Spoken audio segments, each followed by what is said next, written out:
prayers out for Danabo. He's caught the COVID. He is finding out right now what CTV was going through that night on the Rumble, and let's just say that he is very, very empathetic right now. Okay.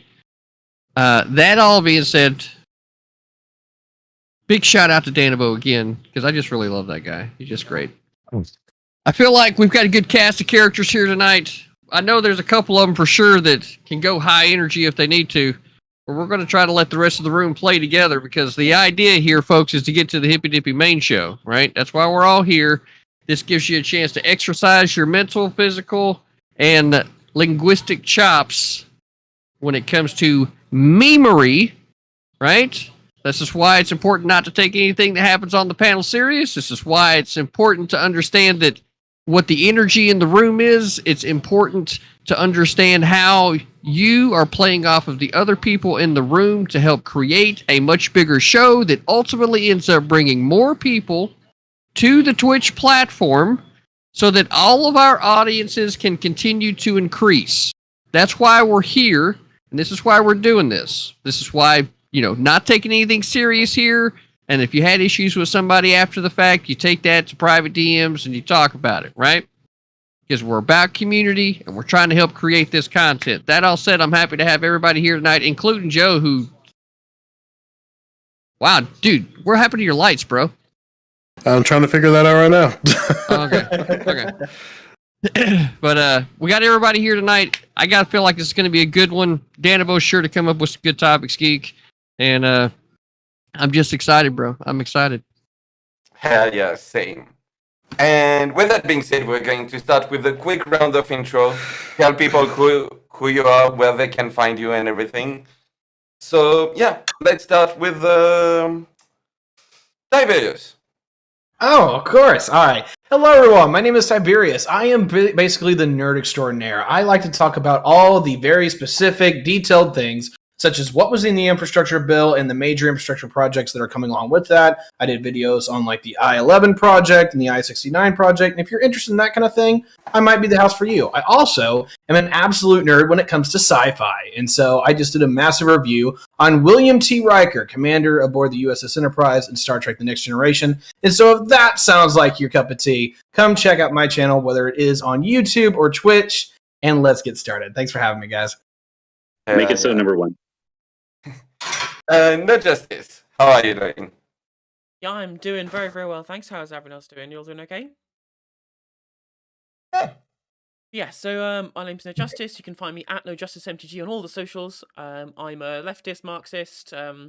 I stream 7 p.m. GMT. I think that's 2 p.m. EST if my calculations are correct. I talk about news, politics, mostly kind of UK stuff, but I delve into like US politics and the Twitch scene as well.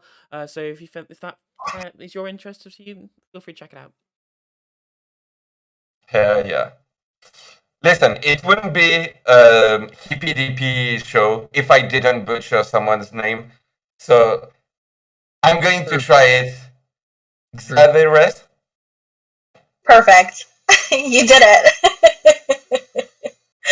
My name is Zathareth. I am a variety streamer. Sometimes I do these panels.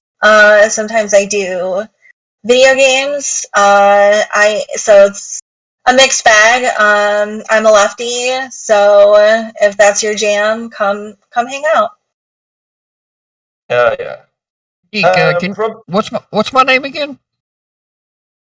Your name? Yeah, what's my name? Critically Thinking Submarine. Oh yeah, see, we got one fuck up during the show. We had to have at least one, right? He nailed Xanareth, so. Alright, do we need to, like, put you in a home now since you forgot? I'm kidding. Poor meme. Take it away. Wordy, go ahead.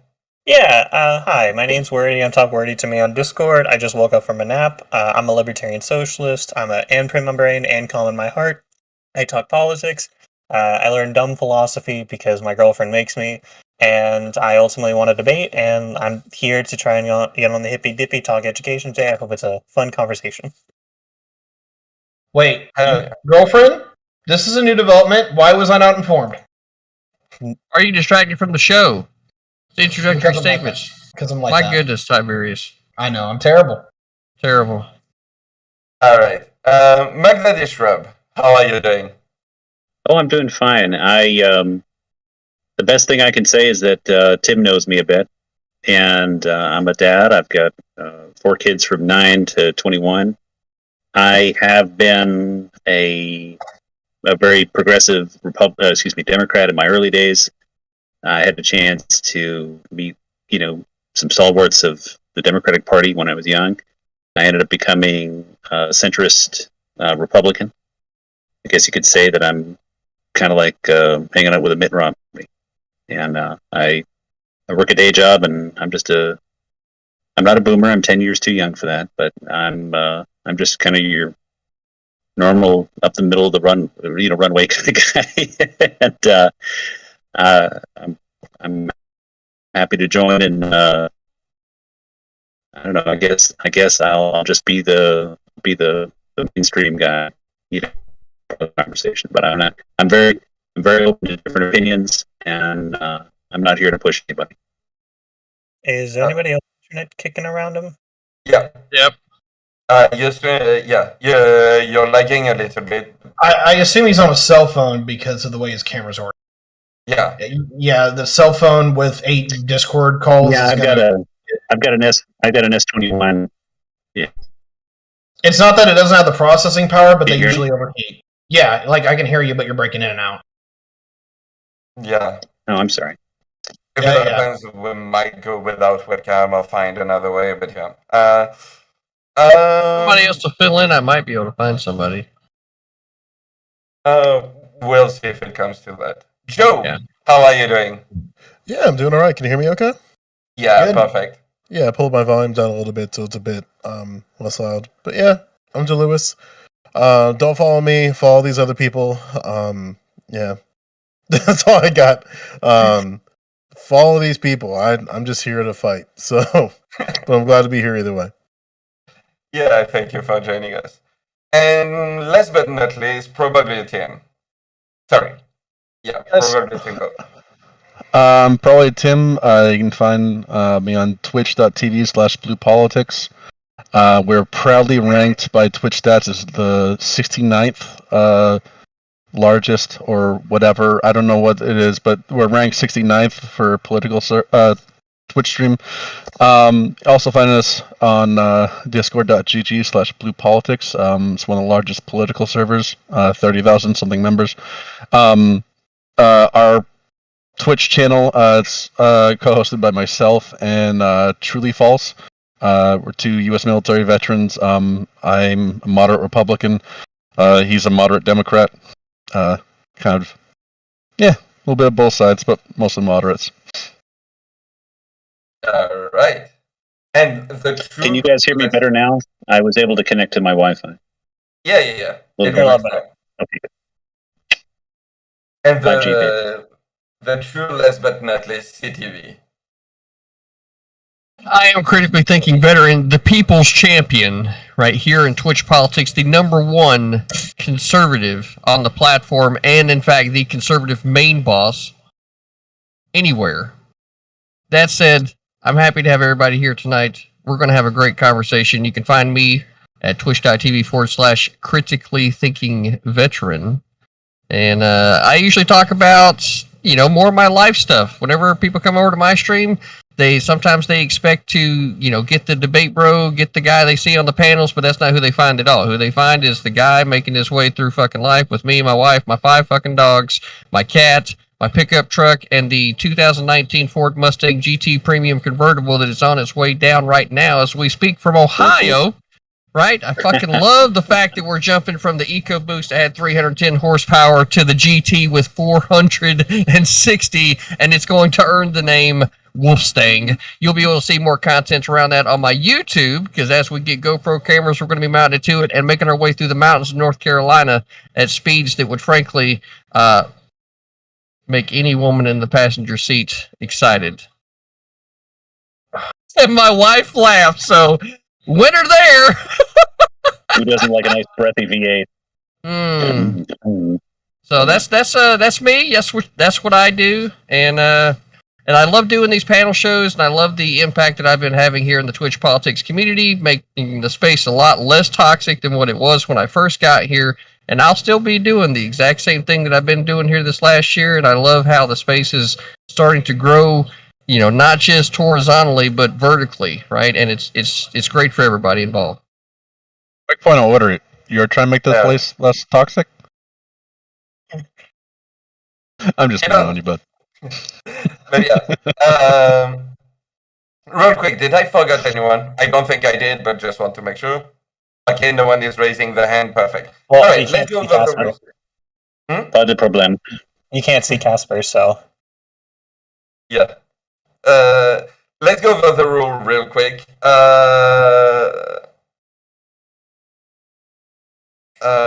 Sorry. There is no rules. There is no rules. There is no rules. Just go. I just blanked. Yeah, so you're familiar with the HPDP, so I'm going to try to make it short. Nothing TOS, obviously. Please respect everyone's pronouns or everyone's gender. And we're gonna have one fun topic, one serious topic in the middle, and one fun topic to end. So to have like some kind of palette cleanser. And yeah, it's going to go opening statement, period where you can engage, and closing statement. During opening and closing, you cannot interrupt other people. And the last time that you can talk about a topic is during the opening for the other one. If you have to jump and you see that you can't, basically, that people are talking too much and everything, raise your hand and I will basically like mark you down and try to give you the mic as soon as possible. It might not always be like straight up, but like, yeah. We have to keep the conversation going, basically. So yeah, I will give it to you as soon as possible.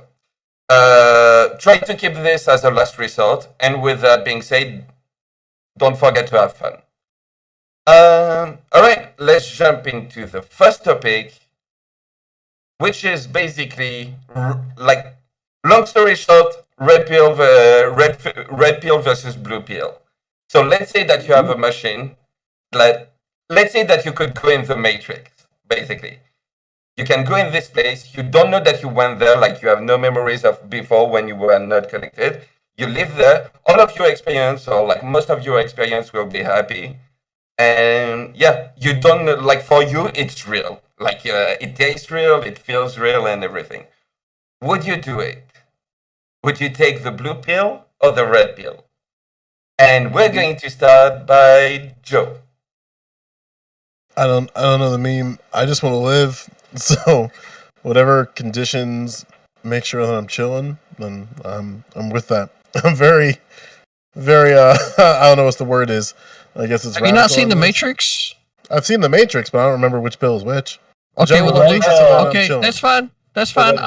So the blue pill keeps you, in Wonderland, and the red pill exposes the truth. Oh yeah, then blue. Then no cap. All right. No justice. Blue pill every time, 100%. Ignorance is bliss. I to make to analogize to the real world. A lot of the times I'm very jealous of politically disengaged people, as it must be a much less stressful life to have to live when there's not the constant, worries of what's going on in the current event sphere, and they just coast through life and just like, yeah, I'm just gonna have my job and do my stuff and move on from there. Whereas, having to be constantly involved in politics does take its toll on your mental health sometimes. So blue pill every time. All right, Tiberius. Yeah, I'm gonna pull on your heartstrings all for a second. I'm gonna definitely take the red pill because we need to be here. And just to give you guys like a shout out, in case I just break the fuck down, I had to say goodbye to Grandma today. So it's one of those deals to where, like, look, guys, I get it. Life is hard. I don't blame anyone who wants to, get to the point where they feel like they have to check out or they want to. But you have to have a desire and a will to be a part of this world, and I feel like I have that, and I want to try to make the world a better place, even though it's painful and it hurts and it brings you to tears. Is that the world doesn't get better if you don't step up, and I'm tired of sitting around. So thank you for having me. All right, Wordy. Well, if we're talking about the Matrix, we have to remember like the red blue pill thing is actually a meme. in reality, like whether you're out in the real world or in the Matrix, you're still like part of the whole system of the Matrix. Like it does the whole thing. But if like in terms of like knowledge or like going into like bliss, I'm sorry. Like as much as we like to like speculate about going back and just like being purely blissfully ignorant, we understand we don't want to be that there again. Like we learn this information and there is extreme value. I have learned so many things and it sucks to learn them sometimes, but these things are so interesting and so important to learn more than anything. So yeah, I don't think anybody here would actually want to go back. All right. I don't know. Xatherus. Zap is fine. Perfect. It's Thank people usually just call me Zap, so it's totally cool. I think that I would pick. I would be blue pilled. I feel like a lot of people try to seek knowledge, but like that's what everybody is focusing on right now in the conversation. But I feel like a lot of people forget that like pain exists outside of that realm. But if I was like given the choice to have a blissful life with everyone that I love, I would choose that every time. There's like no question. All right. Probably Tim.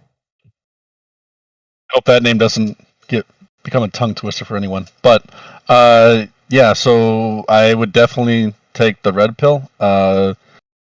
Blue pill is pretty enticing, no pain, but pain is what lets you know that it's real, and the only things that have value are going to be things that are real. If you want to take the blue pill, I think they had a show on that a while back. Was it Breaking Bad? You can take the blue pill, but look, it's not real. It's not going to last. So. All right. Magda Shrub. Hey, well, that incidentally was one of my favorite films when it came out, and I can't wait for the new movie to hit in a couple of weeks. I would say I've been on the red pill for a very long time, and I even give out red pills to other people. So I guess I'm in the deep red on this one. But I suppose I can understand how some people things can get too much for them, and wanting to take a break and wanting to get away, and having a good respite and having a chance to regroup yourself, I think is a wonderful thing. But just try to get back on the red pill if you can. All right. CTV. Well,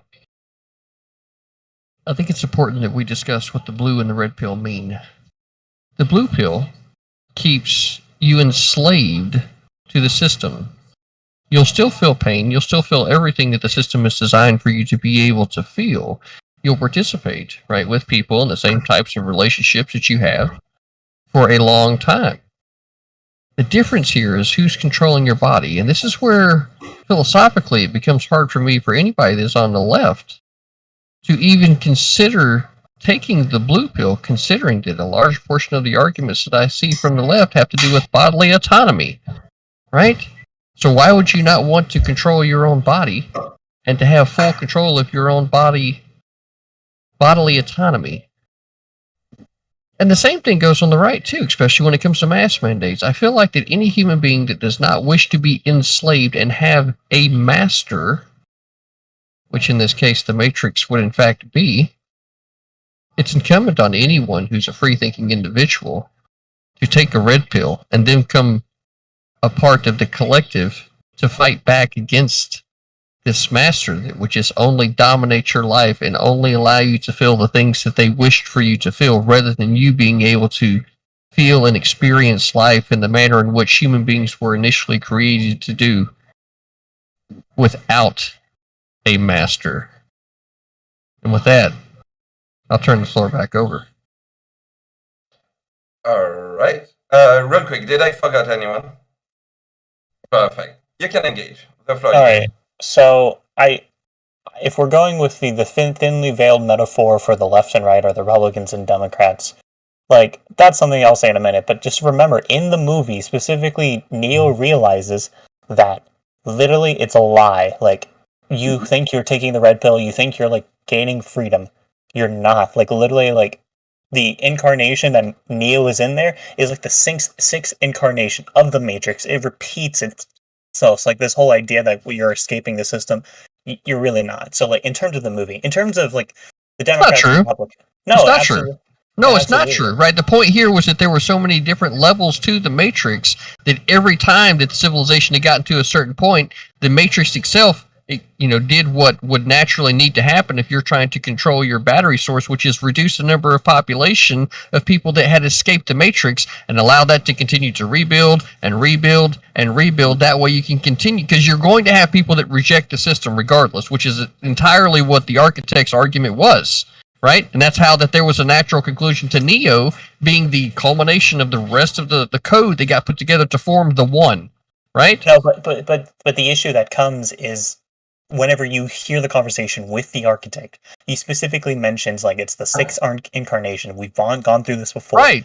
Yeah, like but the problem comes here is not that Neo's like the natural culmination of like being the one. It instead is an argument that you're just a repetition, and this is just the Matrix repeating itself. And that's the function of the one is that, but for everyone else, right? The rest of the collective, right?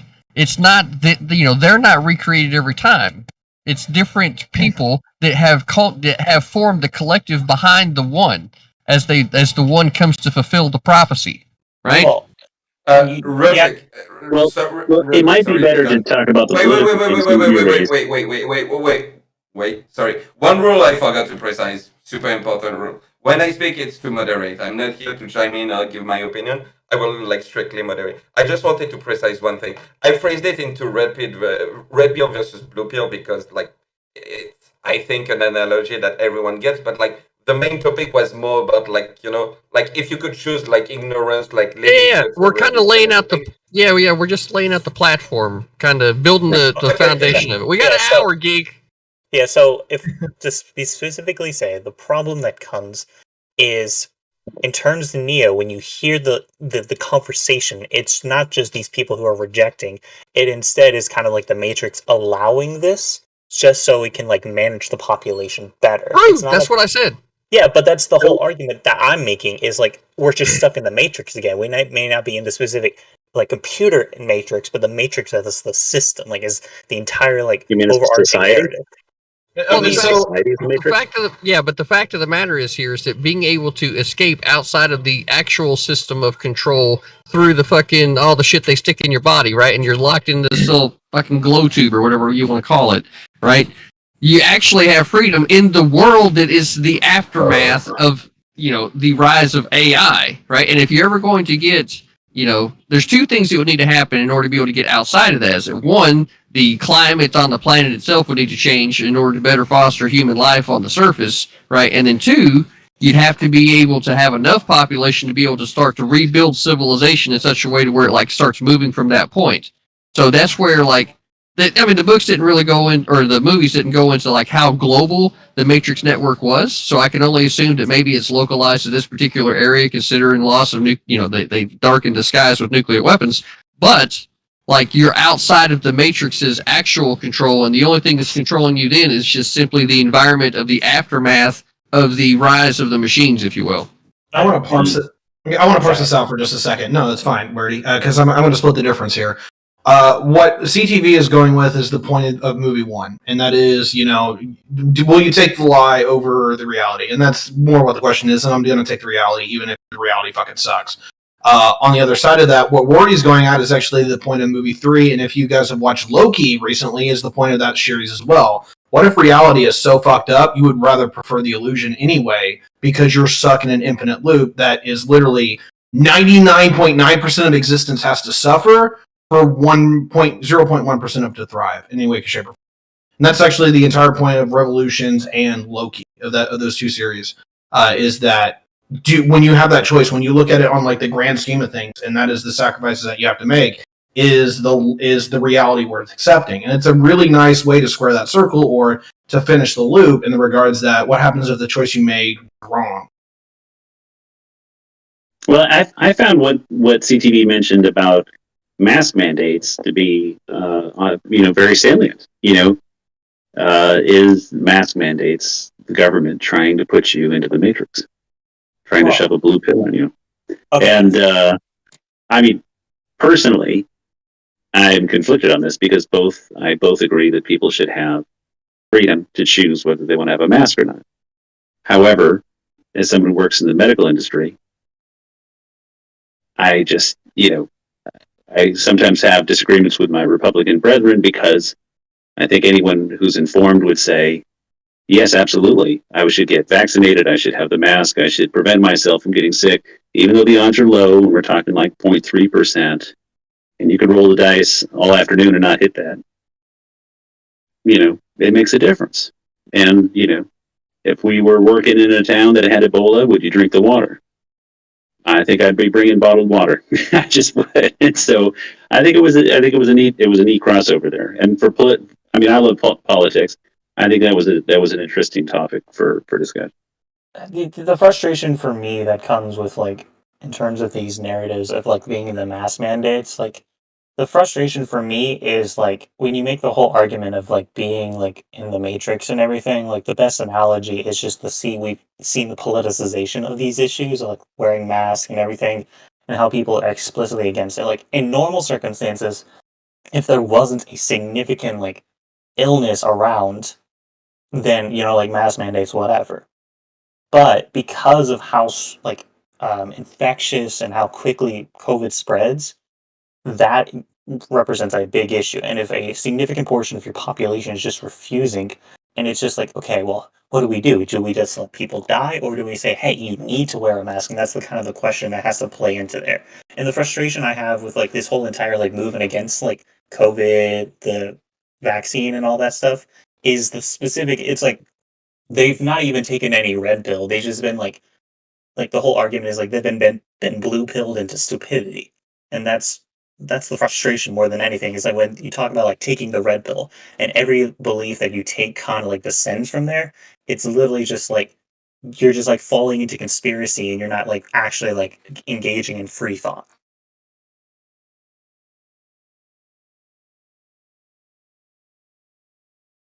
Apparently, no one wants to speak.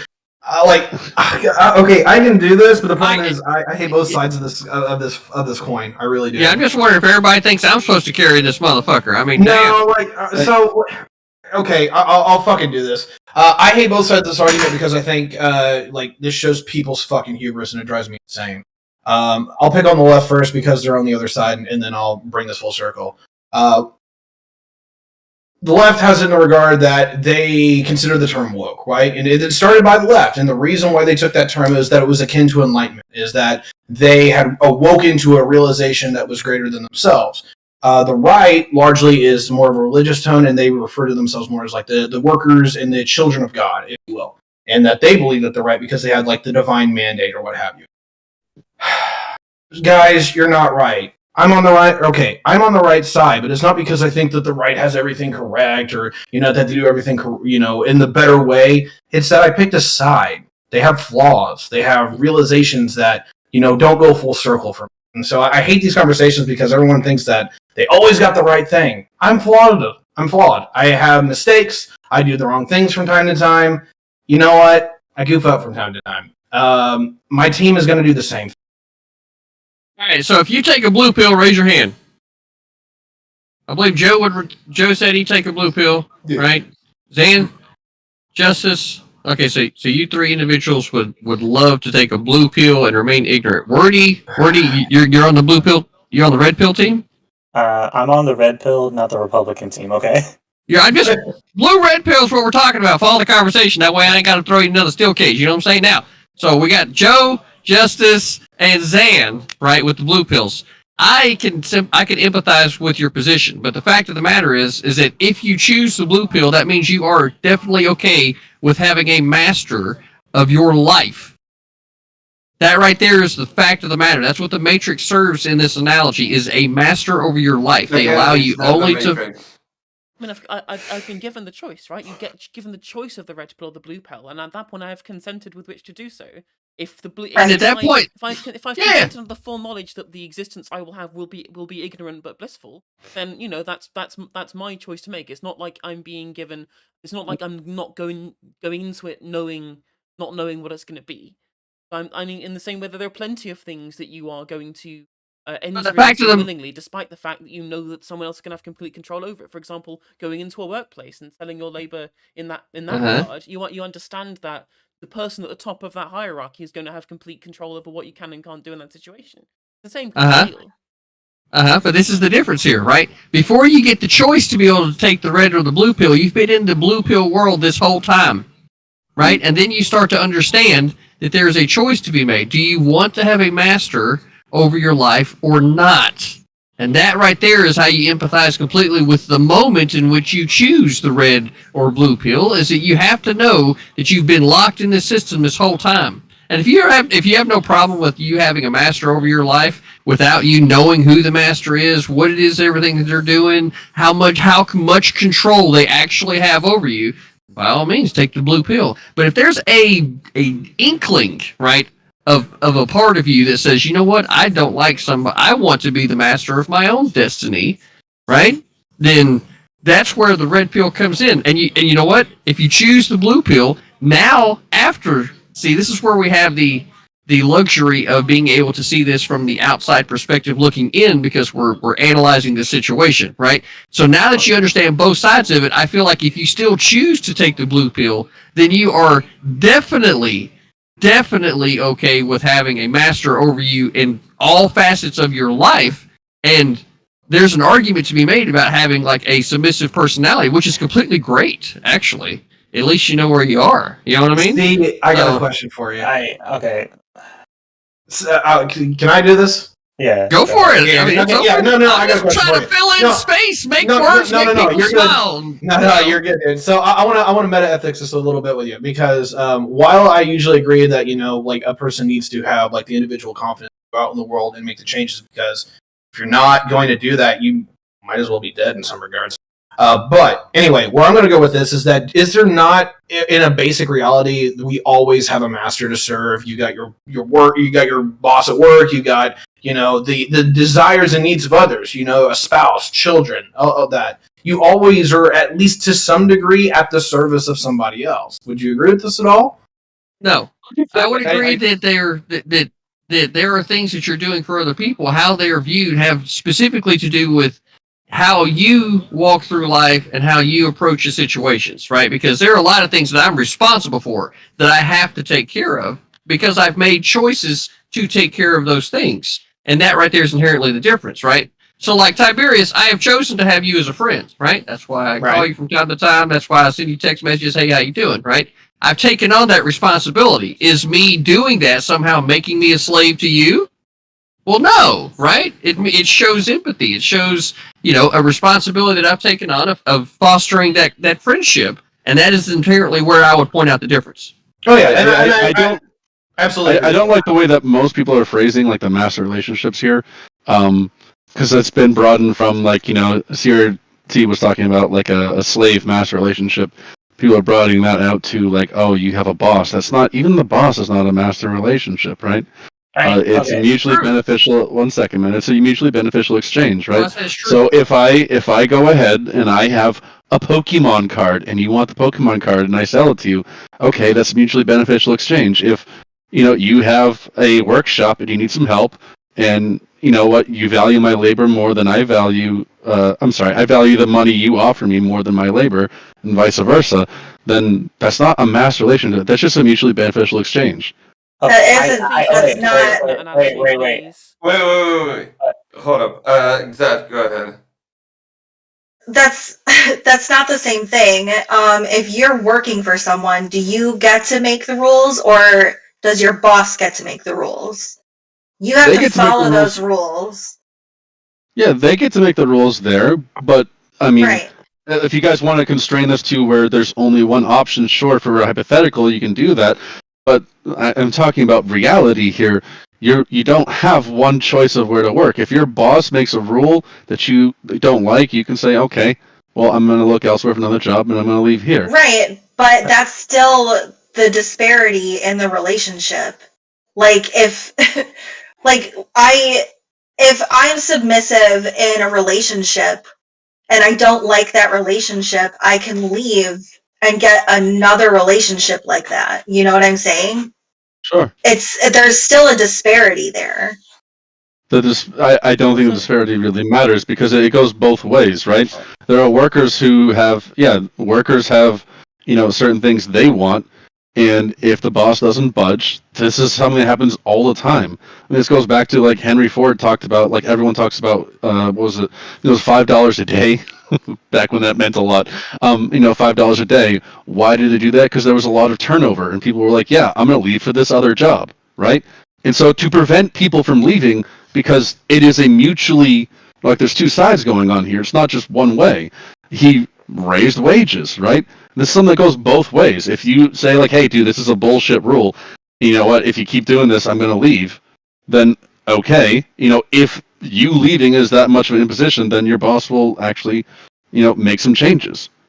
But in the situation that you're laying out, the fact of the matter is that even when, like, say, the government would be the rule breaker, if you will, right, or to set a different guideline. Example would be you're working for an employer and there's a federal law that says that they can't do a thing, but yet they're going to force you to sign paperwork to say that you will do a thing, right? That's where specifically the disparaging thing comes in, is when even the corporation itself won't listen to the government and still want to force their rule onto you, and you have no recourse. So I'm going to hop on that specifically. So here's the issue you're having, Tim, is you're looking very much at just a single part, and you're not like taking the context, right? Every human has to work to survive, basically. Like, majority of people have to work to survive. And the problem that comes is, like, a lot of our things in life are just privatized, right? They're like, you have to pay money in order to survive, and you see that what happens is, like, it's the idea of coercion and hierarchy, where you're driven to work for a person as a need to survive. You are on your own, and compared to like your boss, you have a lot less negotiating power than they do. And in theory, you can leave, and you always have that option. But the problem comes is, like, your option is significantly constrained, and so that's why you kind of like erect like the slave master dialectic, is like your options are extremely limited. But I also do want to say, like, just one thing philosophically. The reality is, in terms of like, if we're using like the system in terms of like coercion and hierarchy, you can't ever really escape it, right? There's always another thing in it, and that's the thing about the movies, is they acknowledge, like, you can say you're taking up freedom, you can say you're taking the red pill, but in reality is you're just opening your expanses to the even wider system of control, and that's just existence itself.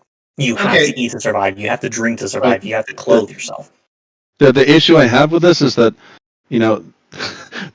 yes, we live in a society, right? But the reason why these kinds of work relationships exist isn't because you actually have no choice. You do have a choice. It's just that the other choice is not as good. You can live, without this kind of work relationship. It just isn't a good one, right? You could go off the grid, right?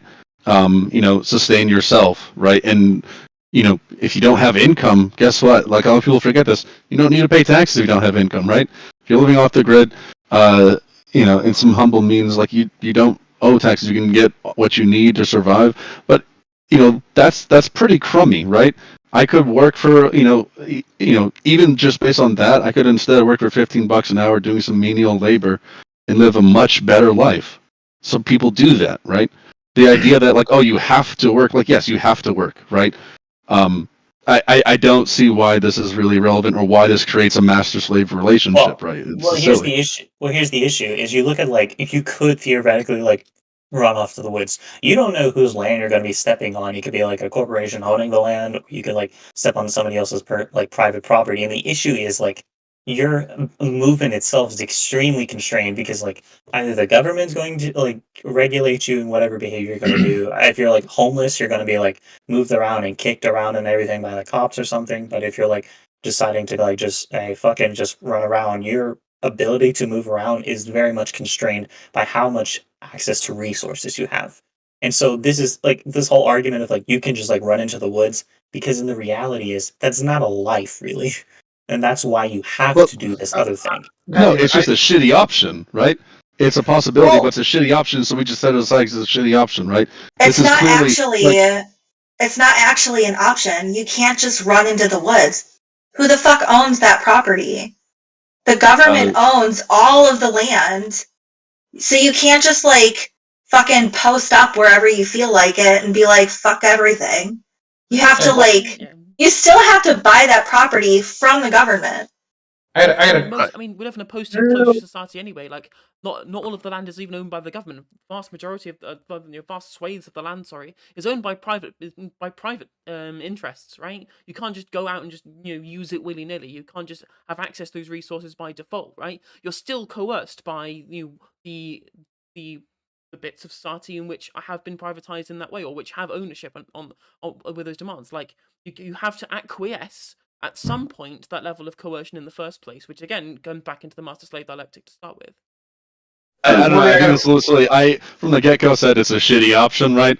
I'm not arguing it's not a shitty option, but my gosh, guys, if you grab a tent and go off live in a federal forest, like, yeah, the worst that's gonna happen is the They can what is it, kick the you forest out. ranger? Yeah, they'll kick you out. So you move to another part of the forest. It's still gonna be a shitty option, but it's Hold like, on, Hold on, wait. That's not an option. Why are we All trying right, to act? Wordy, I Why have are a we question trying for to? you, buddy. Why did you even bother moving, though? tiny house. A nice One comfy at a tiny time. house with solar and some way to capture water. Good place Yeah, to go with a but toilet. also, why are we trying to act like if we get caught in a national forest by a park ranger, that he's gonna make it back to his family after he catches us? Like, come on, man, that fucker's gonna go missing too. Whoa! Okay, you can stop that shit right now. I'm just saying. Alright. I'm just saying. Like, what are you gonna do? You're gonna No. convince him like, oh, I'm definitely gonna leave and come back, or are you gonna make sure Well, that maybe- like he's never gonna make it back to his family and have to find Joe, him? look, hey, this is gonna be one of the few times. No, Yeah, this is gonna be one of the few times. In this- Red oh, Dead Redemption. look, I'm being real, right? Let's take it to Red Dead Redemption, right? No. Imagine. Look, the reality here is Joe is fucking spot the fuck on, right? No, shut up! That's the only way. That's the only way you're going to be able to ensure that motherfuckers No. don't find That out was where you're bait. at. Oh my god, that was bait, and you went down I'm it. telling Stop you. it. I'm I'm telling muting you. people. I'm muting people. I don't care. We jumped from like joke to like, you know what? That might be a good idea. So no. Look, hold on, slow down, right? Because listen, if you're trying to stay outside of the system of control, you can't let the agent, right, find out where you're at, because then they'll be able to fucking block up the walls, close your ass in, and then you can't get out. We saw that happen in the fucking movie, right? This is why I wanted to make sure we had a movie, something relevant to be able to point to. But Joe's spot on here. You don't want anybody finding out where the fuck you're at, because everybody else would also be a part of this system of control. I'm not going down this hole, but I'll go down a softer route. I'll go down a softer route and pause the question. Like, because I learned, like, if there's one thing that Joe Goldberg taught me is that sometimes you got to weigh out your options. So, like, hypothetically speaking, right? You commit a crime. You're the only person that knows you committed that crime. Only person. And then, let's say in a point of hubris or weakness, you disclose that information to your partner. And then your partner definitely is giving you that I'm calling 911 vibes. Like, what do you do in those situations? Like, I would argue in the forest situation, if a park ranger finds me, that's cool. I get another friend. Yes, it's like, I'm not saying that I'm going to disconnect his Xbox Live subscription. I'm just saying you can keep your subscription. You just have to play games with me. That's all. Great analogy. No, Great Wordy, analogy. I've got to ask. Okay, one at a time. And after that, I think we're gonna go into closing statement because Tiberius, go ahead. Yeah, okay, I gotta peg Wordy on this one. So, metaphors. Can I use Loki, or do I need to use Matrix 3? Because Stick with Matrix. I haven't watched it yet. Okay, fair enough. So the point of Matrix 3, right, is that more likely than not, it's an infinite loop. Even if Neo, does all the things that he's supposed to do, is that he breaks the Matrix and eventually everything goes to shit again, and then the Matrix reboots itself, right? So here's the problem. I get where you're at, where it's just basically, you know what, the end is nigh. It doesn't really matter, so take the damn blue pill. The question, you have to ask yourself, and I think this is the entire methodology, and this is where Loki gets this a little bit better, is that do you break the system anyway, even with the possibility that it resets itself to try to make a different end?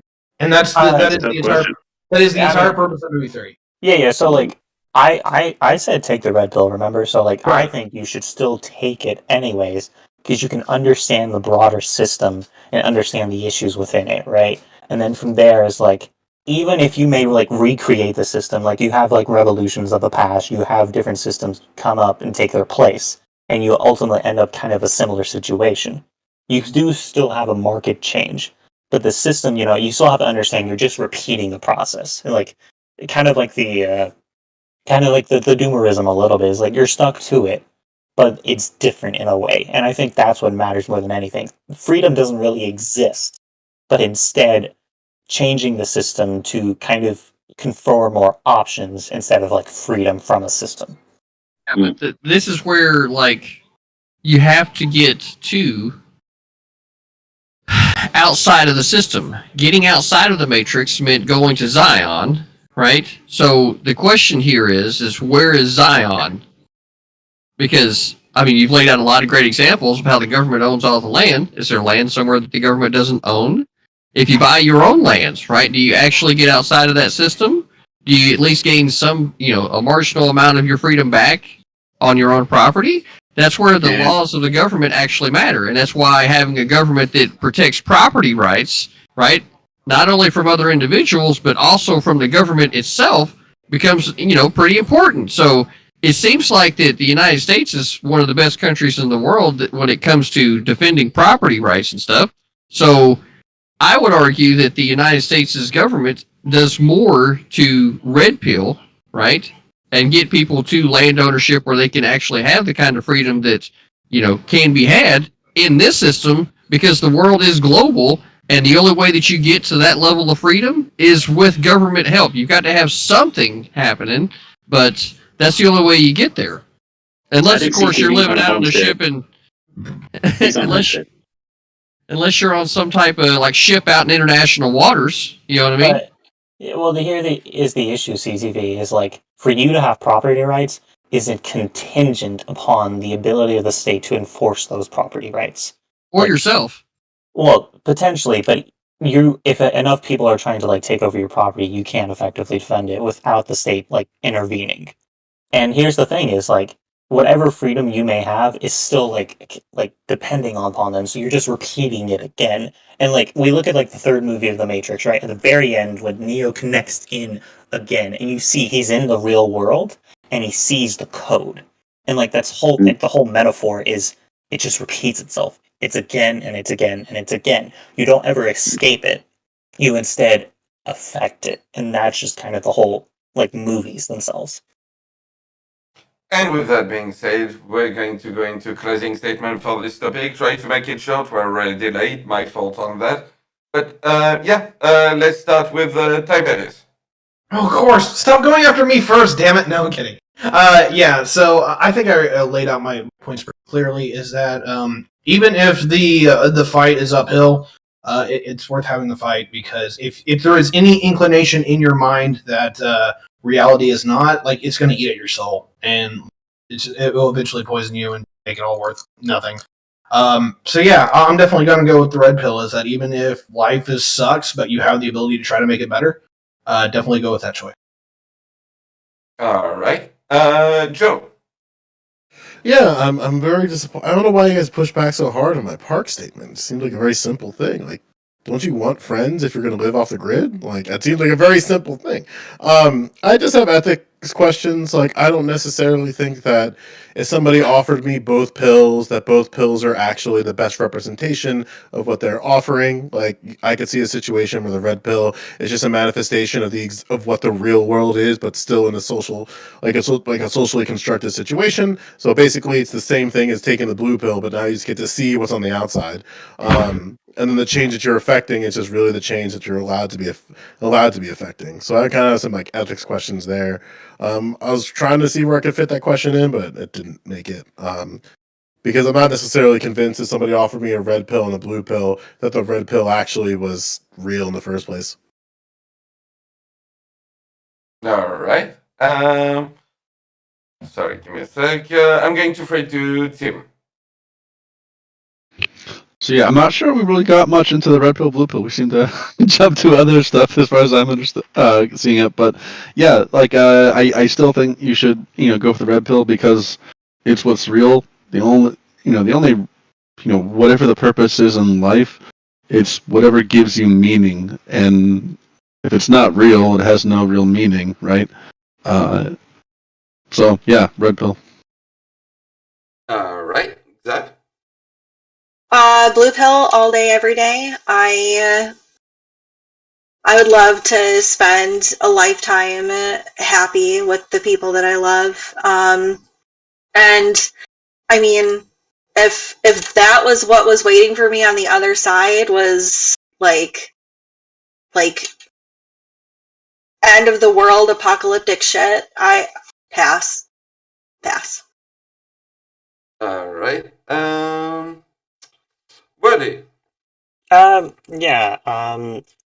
You watch the movies long enough, and you kind of just understand. Like, this is like an example is like my development of politics, right? I was an ANCOM for a while. I called myself a libertarian socialist, where I thought like you could truly bring about the anarchist society.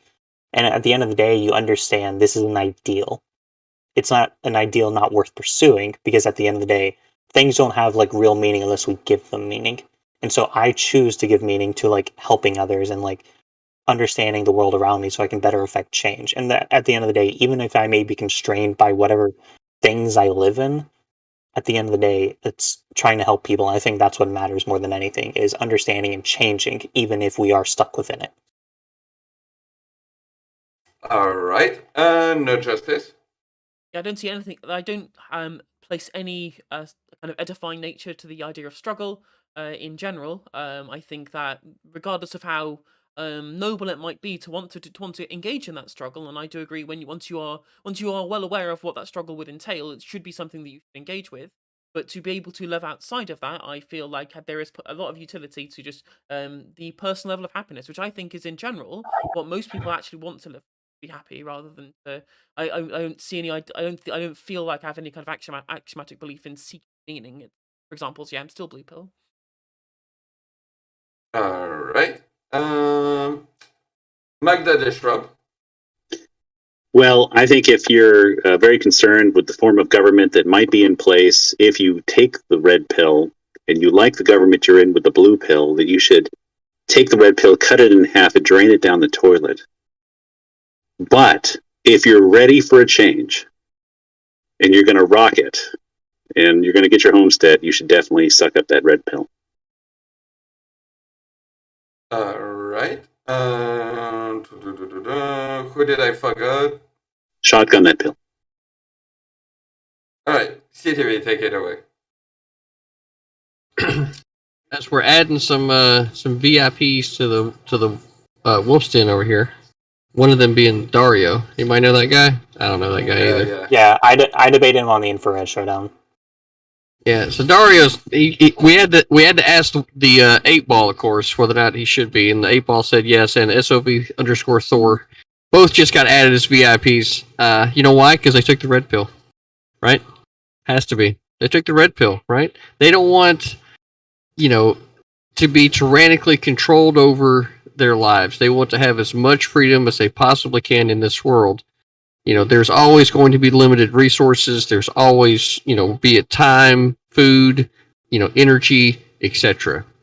But being able to make your own decisions about how you expend your own resources and not having your resources be exploited by someone without your consent is exactly where we find ourselves in this argument. So, as I said before, if you take the blue pill and remain ignorant, then you're okay with being a slave. If you want the red pill, then that is your, say,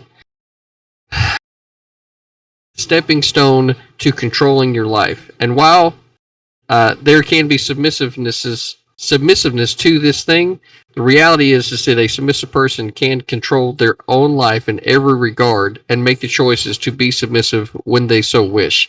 So it doesn't come down to dominant and submissive personality traits. It just comes down to free will and that individual exerting themselves on the world stage. I'm glad you're a socialist now. Wow. All right. It's not With that being fair. said, just to make sure, did I forget anyone?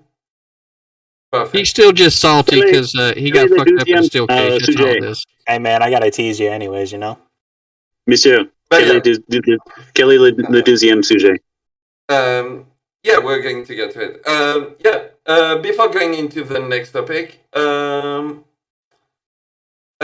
just wanted to say follow a wonderful panelist, follow everyone on this panel. And yeah, also big shout out to Danabo for putting all of this together. He's doing a wonderful work behind the scene. So yeah, and he's sick right now. He couldn't make it and be here to help and everything. But yeah, keep him in your thoughts. And yeah, and thank you everyone right here for being here.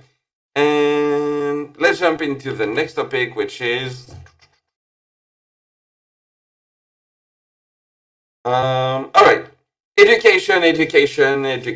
Should we eliminate student loan debt? Should colleges offer free tuition? Should the US have a national curriculum? Should schools be public or private? There's a lot of questions packed in this topic, so yeah, take it wherever you want. And I'm going to start with that with Joe. Should we cancel loan debt? No. Should it be public or private schools? A hybrid of the two. And then the other one was about free tuition. No. All these things have a lot of problems that are kind of like coupled with each other.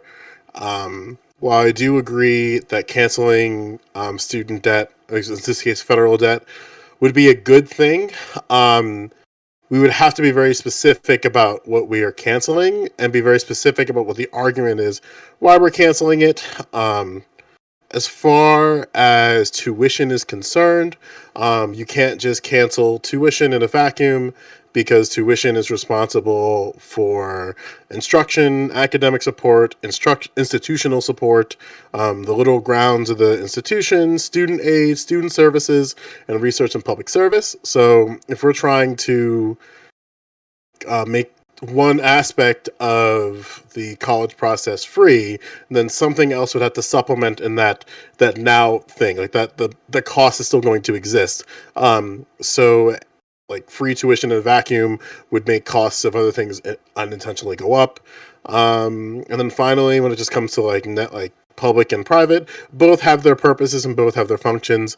We'd have to go pretty much line by line and see like which different subjects have a more expansive curriculum and educational environment in a private environment versus a public environment. So we'll see what happens.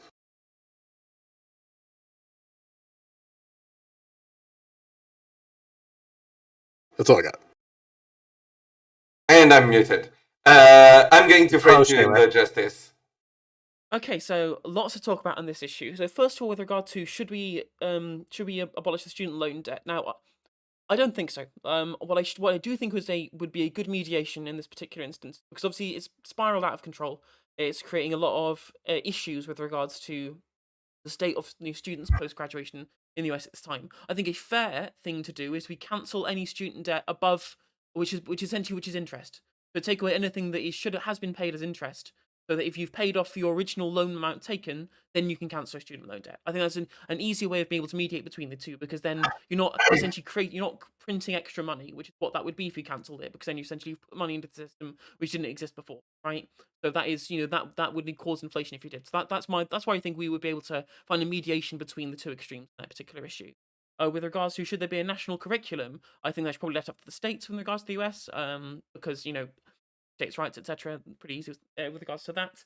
Public and private schools. I would abolish private schools instantaneously. It creates an educational apartheid where people are divided by their own parents' ability to pay rather than their own aptitude. It creates a brain drain on the educational professionals who would otherwise get. I don't know about the US, for example, but in the UK certainly there is a huge amount of difference in the level to which the best teachers can get paid if they go into the private sector rather than the public sector in the schools, and this creates a huge difference not only in the level of education that can be attained at private schools, but also creates a it creates two disparate learning environments in which you separate the students into two groups based upon their parents' income, essentially, which creates new groupthink. It creates it doesn't get children who are going through the education system the ability to engage with people outside of a different socioeconomic class.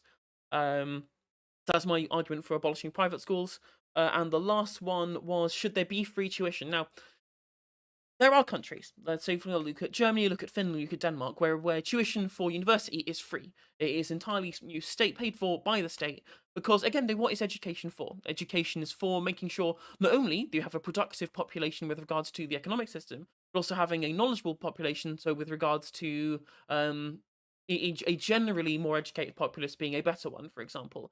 I mean, maybe there are some countries that do better, for example, with, I don't know, people adhering to certain medical guidelines. For example, I don't know, like taking vaccines or wearing masks, which is, I would say is somewhat indicative of a more educated and more critically thinking population, right? Now, does that mean that we should just use the state's money to pay for people's university education? I don't necessarily think that it should. I think that these countries have seen success with this, whereas in the UK, these tuition fees are capped for everywhere. So it doesn't matter whether you go to fucking some random place in the middle of nowhere, like Oxford and Cambridge, you still pay £9,200 in worth of fees, and that's capped. And it turns out, when I was looking at the studies regarding this, that the fact there is tuition fees gives the universities enough budget to be able to then give bursaries out to people who come from low-income backgrounds. So actually, in Scotland, where there are lower fees, there's actually fewer people from low disadvantaged backgrounds who attend university. So it's an interesting thing there. The problem with the loans in as they are and to pay for tuition is that because there is interest, it makes poorer people pay more for their education. And I think that is a regressive way of paying for it. But I'm open to arguments both for and against tuition fees in my regard, and I yield the balance of my time. All right, I'm going to try to. Sorry, I'm always forgetting your name. Magda Dishrub. Okay, let me go next because one of my children is going to ask for my help on something. So please pick someone else up right back. Let me know when you're back. Xat. Should we eliminate student loan debt? Yes, absolutely. Should tuition for college be free? 2 community colleges near me already have free tuition for everyone in in our districts. So yes, and it is possible. Should we have a national curriculum? Absolutely, I think we should have a national curriculum so that we are all on the same learning curve. I don't think that it should be localized. I think everyone should have to learn some basic fundamentals to be a fucking adult. But I also think that a lot of that needs to change. What we're teaching for those things, and public or private education, I think that there's room for both. But I would really, really love to see more secular options for private schools. All right. I'm going to throw to Wordy. I'm going to personally steer a little away from in terms of like student debt because I just don't know that much. I'd be curious to see what studies you're referring to later, No Justice, but I'm just going to stay away from that. The issue with private schools is it's like almost an analogy of a means tested program, right? Is only a certain group of people are likely to attend these programs, and because of that, it kind of like creates an issue in like what either groups who are more like economically organized, like you see either like typically like religious people like are organizing and like putting in, and there's also issue with like in terms of like getting funding for schools. Like some private schools still do get public funding, and that creates an issue. Is like, well, you're supposed to be a private school, you're supposed to be dependent on your own funds, but you're still getting funds from like the government. So then you're still not like being constrained to like their maybe I don't know to what degree, but you're not necessarily getting requirements for education, and that's like the complicated aspect of it because you can't necessarily ensure consistency in an educational standard for like private schools. Is like we need people to be able to like be understand things like evolution's real, all these things, like just like these facts of reality. And if we don't like make sure our populace is educated on these things, it creates a lot of issues further down the line. And we generally want to run the public route. There are issues publicly, but it's better than like the private, I would say. All right. Tim, did you go? I've not. So like, yeah, just first thing before I go, I just wanted a quick correction on something Wordy said. Any private school, whether it's K through 12 or college, if they receive federal or state funding, they have to meet federal or state standards. So the idea of like a private school teaching creationism, right, and not teaching evolution, that kind of school can't get public dollars. I actually have a family that went to a one-year program like that, and it was entirely private funded. There was no government funding for that. So my thoughts on these, I'm a little surprised, but I'm at least reasonably different, but I'm with Joe Lewis on every one of these. I don't think we should have student debt forgiveness. I looked at the figures before this, and it just boggles my mind that people even like talk about this seriously. If you look at the figures I saw, it's not upon graduation, but for people with a bachelor's degree only, so no further studies, the difference in earnings versus those who have a high school diploma only is $26,000 a year on average, and the average indebtedness at graduation is $29,000, right? So on average, you're going to take $29,000 for student debt to, throughout your lifetime, increase your annual income by $26,000. And I just am baffled that we have like this idea, like that student debt is oppressive for that reason.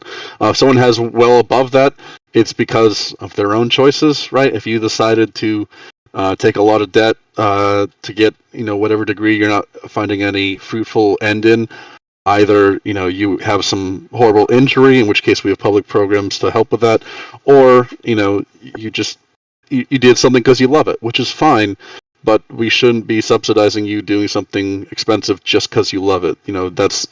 It's a value proposition. People make money with their degrees, and it's an easy value proposition. $29,000 for student debt on average to get a $26,000 increase in annual income. It's a very easy solution.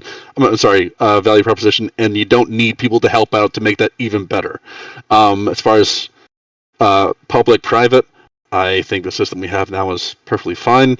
Have both. If it's private, it's privately funded, and then if they meet state, federal standards, then they can get state, federal funds. We're talking about like students with Pell Grants, federal loans, and whatnot.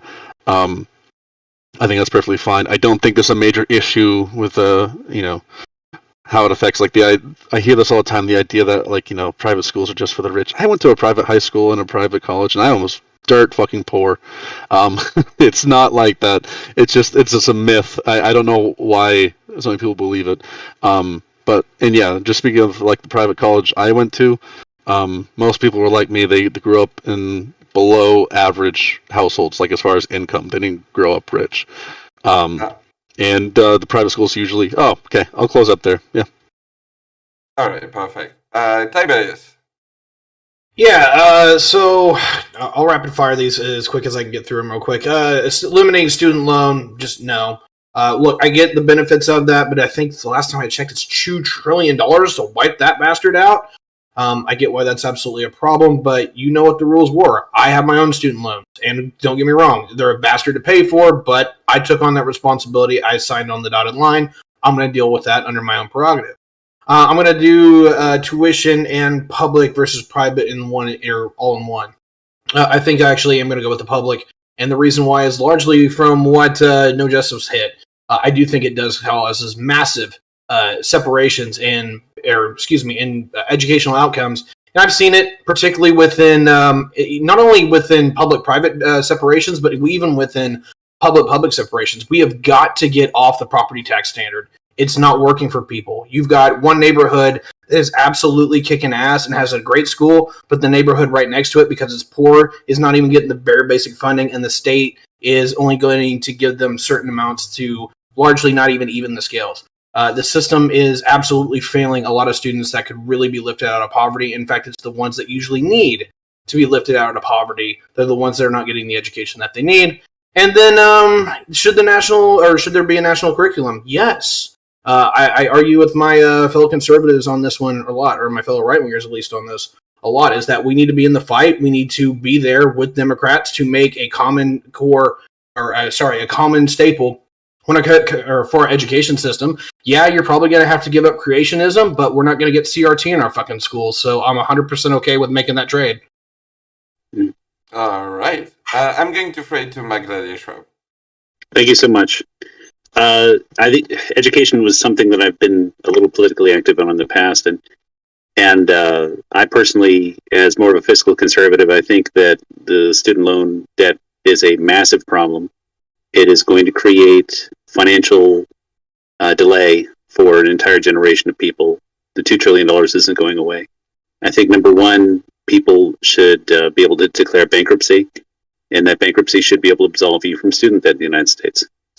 In Europe, I believe they do a very good job of testing people and qualifying them for programs and making sure they're really going to do something before the state gets behind you and pays for your education. Here in the United States, anybody can pick anything, and a lot of schools will let you in and let you go and get yourself massively in debt every year. And while the average was mentioned, I think there's people that are literally scooping $50,000 a year into school debt, and to me, that's horrendous. And so, honestly, in terms of K through 12, I've had 3 students that have gone straight public, and they're all, either college bound or in college and doing well. One of them, oddly enough, my oldest is 21. He's going to college, to a private school where he was able to get tuition scholarships. So he saved him $190,000 in tuition for going academic scholarship. But would a public school have given him that? Maybe not. But to me, the most enormous thing is that I think is probably the most current issue is that schools have got to get back to connecting with industry and actually training to what industry needs. The top 5-10% of schools in the United States, they're connected in industry. They provide training in their education. They have no problem setting people for co-ops and internships. There's a whole lot of schools in the bottom half that don't do any of that. They're doing the same old tired stuff from 30 years ago, stuff that you can get from a public library even, and it's a total waste of money, and it's practically a scam in my opinion. And so if you're not graduating at least half of your students into the industries that they're studying, you should stop getting federal subsidies for your student loans. They should say, guess what? You just got to borrow with your own money, because these schools are not giving anyone a service. They're destroying them financially. And while I do agree with Tim generally, unfortunately, there's a whole lot of students that go into school and they don't graduate. And so there's tons and tons of people nowadays. It's over a third of students in the United States that go in college and they don't graduate. And they end up with debt and they don't have the degree. So they didn't get the benefit of getting getting that higher income. All they ended up with is, tens of thousands of dollars that they have trouble turning around and paying. So in terms of standards, I think you should allow for local diversity of opinion. If somebody is in a Bible Belt state and they want to talk about creationism, and all of the families and all the teachers say, I want to teach creationism in school, God bless them, just go ahead and let them do it. And just let them have the freedom. Let them have the freedom locally to do it. The kids are going to find out when they get one way or the other when they grow up. Let them have the freedom. It's a free country. And so God bless America and their freedoms. And I'll leave it with that. Is that it? Right. Real quick. Besides CTV, I think I got everyone? Okay, perfect. CTV, go ahead. I think that we're going to end up having a pretty in-depth conversation about this, but I want to lay out some facts to begin with. Unless everybody in this room is willing to look at your grandchildren and your great-grandchildren and all of the future people that would be a part of your life and tell them, I don't give 2 flyings of a fuck about you and the land that you will end up inheriting, because that's where I just happen to be at, and we want to be able to spend all this money now, and this has to do with any time that you're advocating for government spending, because think about it.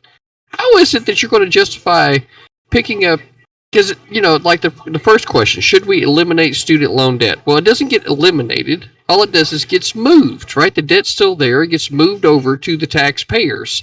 Well, and those taxpayers are your future, right? Grandchildren, great grandchildren, etc. Should colleges offer free tuition? Sure, why not? They could offer it. Maybe they got scholarship programs. Oh, well, that's where that comes in. So they kind of already do.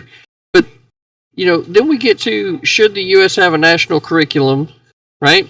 No, because then that pushes federal, guidelines and creates this whole bureaucracy that was never intended to be there as a part of our government, because education needs to be as localized as possible so that it gets down to what's important to the people and what they want their children to be taught, because parents, in fact, need to have the loudest voice when it comes to the education of their children. And should schools be public or private? Both. Hybrid. Either way, right? The fact of the matter is that what we're sitting here talking about is the level of control that the government has whenever it comes to wanting to do a thing, right? We are, $27 trillion in debt right now? There's no way that I could justify taking on a couple of trillion more when I already have this much. We've got to get this thing balanced out sometime, and politicians keep kicking the can down the road. So, it seems obvious to me that rather than arguing this thing from a, what's best for the children, right, type of mentality, the best thing to do is to argue or try to understand how the government can best facilitate this thing, and to include staying the fuck out of it and letting the communities solve this problem for themselves. And I'm going to be on the side of always making sure that the power is most rested with the parent of the child, and fuck any government that thinks that they have more right to their child than the parent. All right, and with that being said, the floor is yours. Can I pill you guys away from national curriculum in about 10 minutes? If you'll let me say this, the one thing that we could do in order to effectively use the government would be to say, like, put caps on the amount of money that universities, actually charge for their service. If you actually attack the problem instead of trying to just pour money into the system, you say, nope, you can only charge this much for this. Then you start to control, what the upper ends of capitalism could be, because if you just, provide a government subsidization from the start, you're setting the bare market minimum, and then they increase price from there. So you're saying like tuition caps is what you're advocating for? Yeah. So if an institution, but that would also that's where, like, you'd have to get more nuanced in the types of caps for the types of education that you're receiving, because obviously, training to be an auto mechanic, right, it's not like training to be a doctor. You know what I mean? They could just build another school, right? That already happens. Yeah. Like, that's why Rutgers is everywhere in my state. Like, so I don't necessarily agree with the idea of a tuition cap. It's just going to make it the institution just build another school, and then they'll just get more funds that way. But the reason why that we have to stop that. Like, that's why I said pull government subsidization out of it. If that's what if you want to go tuition cap way, I'm all for that. But you have to remove all government subsidization from education. What about the endowment? Hold on. But what are you going to do about the endowments? Like, for instance, Rutgers University gets $1.6 billion in endowments, and they can use that however they want based on how the institution or how, like, the family sees fit. Sometimes it's specialized in situations where they just build an entire building, but then that building is going to need funding. So how do you have tuition freezes without endowment freezes as well? Well, I'm not actually have no problem with endowments coming into the school, right? So, like, if an individual decides they want to put a certain amount of their money towards a particular program, could be the band, right? Maybe they see the band needs to do uniforms. They want to, throw some money in there in the hat to be able to do this thing, or to build a bigger band room, or whatever the case is. I've got no problem with private individuals getting involved in the schools and being a part of the community, right? I mean, that's the type of shit that I'd want to have happen, instead of everybody just looking to the government and say, who can we tax to be able to afford this? Wait, okay. Can I respond? Yeah. So here's the issue. we've already removed a significant portion of like subsidies and loans, or like to like public institutions. We've seen like a decline in that since like the 70s. The issue more than, as Joe was pointing out, is endowments, right? And the issue that comes with endowments is you get that money, but you don't necessarily get to determine how efficiently and effectively those get applied, right? Like in my university, University of Arkansas Fayetteville, there's an issue is a majority of the endowments are going to be like going towards like building up the stadiums and everything, but that money never goes back into the university to help the students. And like that's kind of the whole issue in the relationship, is where like a private individual can act and like do whatever they want, but what the people who need it most are not getting like essential funding. And also, I just want to point out here something specifically, Tim. The private schools, just to clarify, like the miscommunication, my point, they don't get public funding. They receive the services.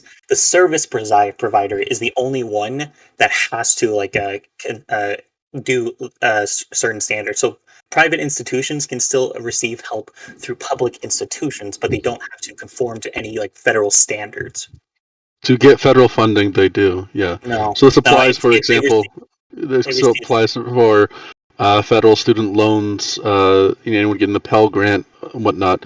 You have to meet a federal standard in order to qualify those. And the federal standard isn't some all-encompassing thing. There's a baseline. I was referring specifically to private schools, not private universities.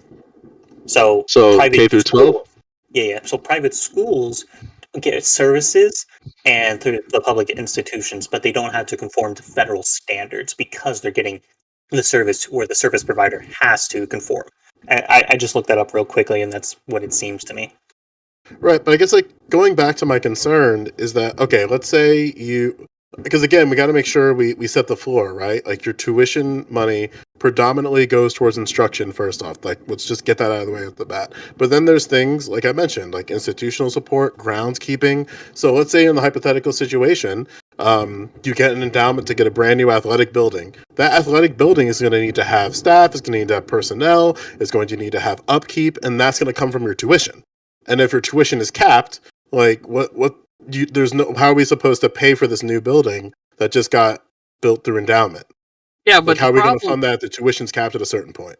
Yeah, but the problem that you're specifically noting there is the fact that the government subsidization started making its way into college and higher learning, and because of that, it's what's increased cost. There's 100% increase at colleges in Texas. Yep. Where like the cost, like I've got a guy in my chat right now. He went to college in 2001, cost him $24,000 for the entire fucking 4 years. But now his daughter's going, and now it's costing $24,000 per year.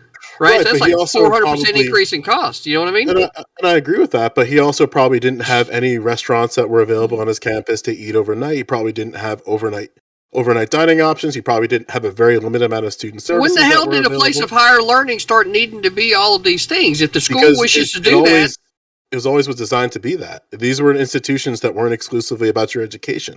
They want to keep the ecosystem there. So how do you keep people in the ecosystem? You make these beautiful buildings and these beautiful apartment style buildings so that students can live there if they're far away. You build a bunch of fancy eateries that are popular, like the Starbuckses. And that's when everything became commercialized, because there was the government subsidization that got put into it, and then started making them compete along those kinds of ways. No, they don't do that. Like what they really do is that they say, hey, company, hey Starbucks, I'm more than happy to have you build your Starbucks coffee next to our library. We'll give you a cut on rent.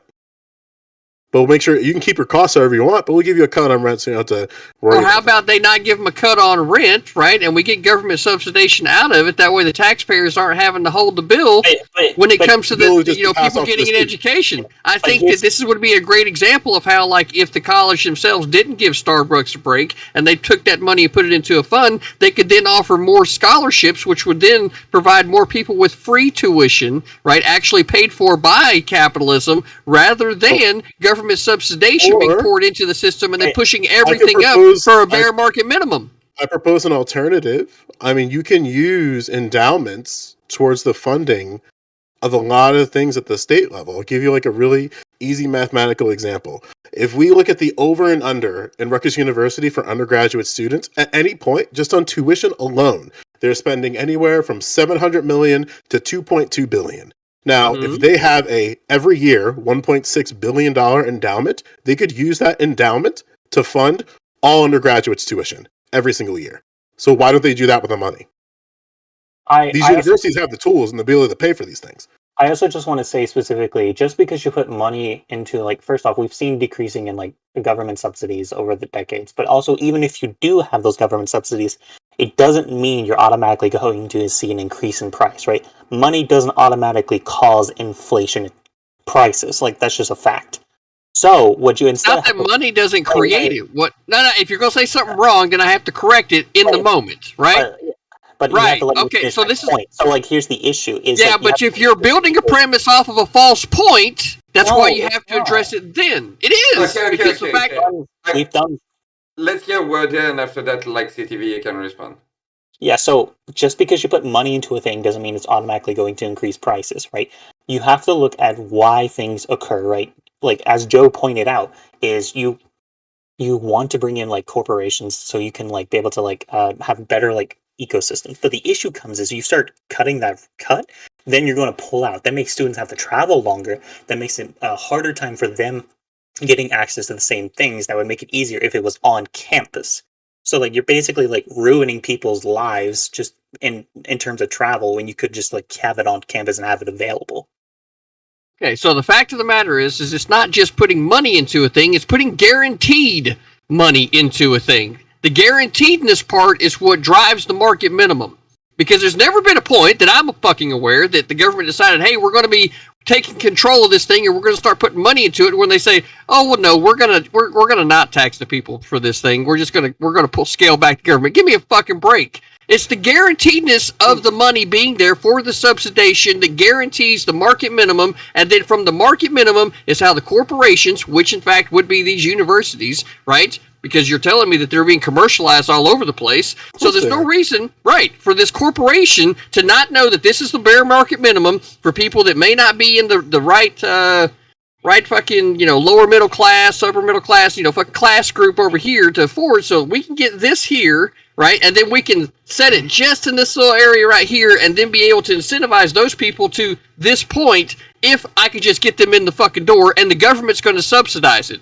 That's the problem. I hate to break it to you, but these institutions don't give a shit.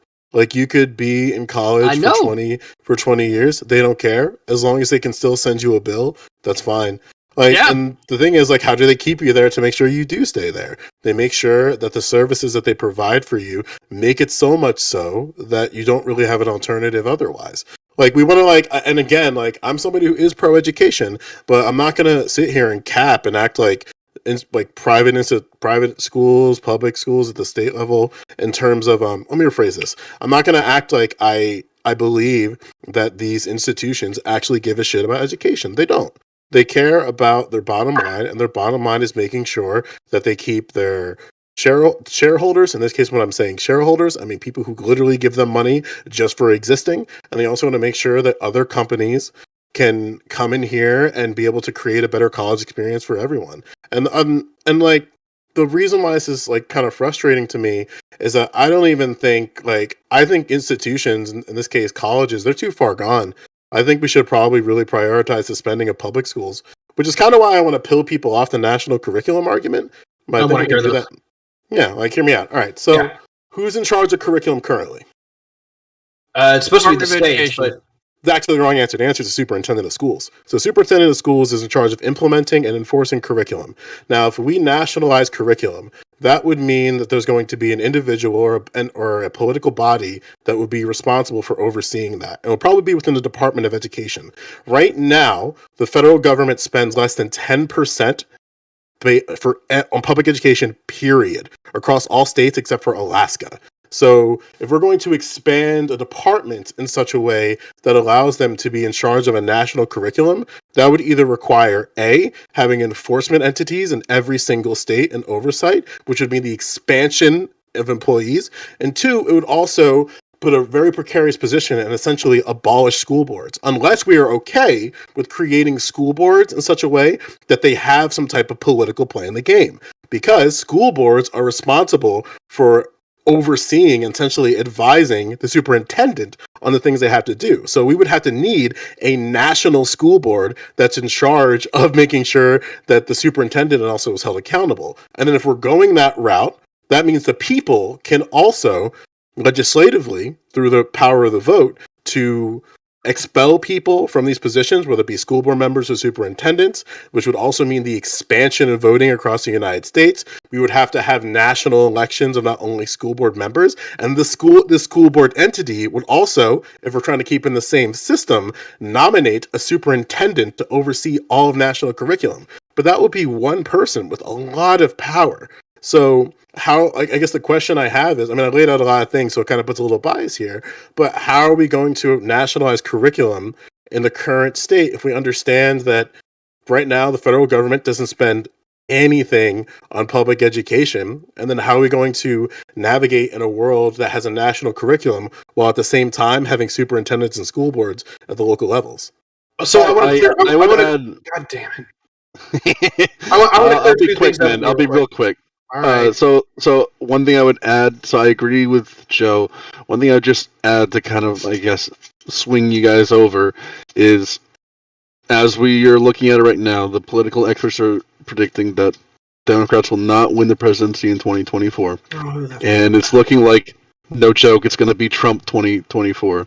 How is this Would relevant? you guys be comfortable? Give me one more I think I know sentence, the door buddy. you're knocking at. Give me one more sentence, buddy. You'll hear it. Are you comfortable with Betsy DeVos setting the national curriculum? Or would you rather be done by state and local governments? Or superintendents, whatever. I mean, And I guess local governments are still like acting in that, like acting on those behaviors regardless. Like, Republicans are like instituting a lot of legislative power on the state, local levels to like undercut like our even our basis of like what information we have, like either teaching about slavery or teaching the ways we talk about slavery. Like, this is kind of my frustration here, Joe. Is like, I understand like the national government, like it would require like an expansion of it, and that proposes a lot of potential issues.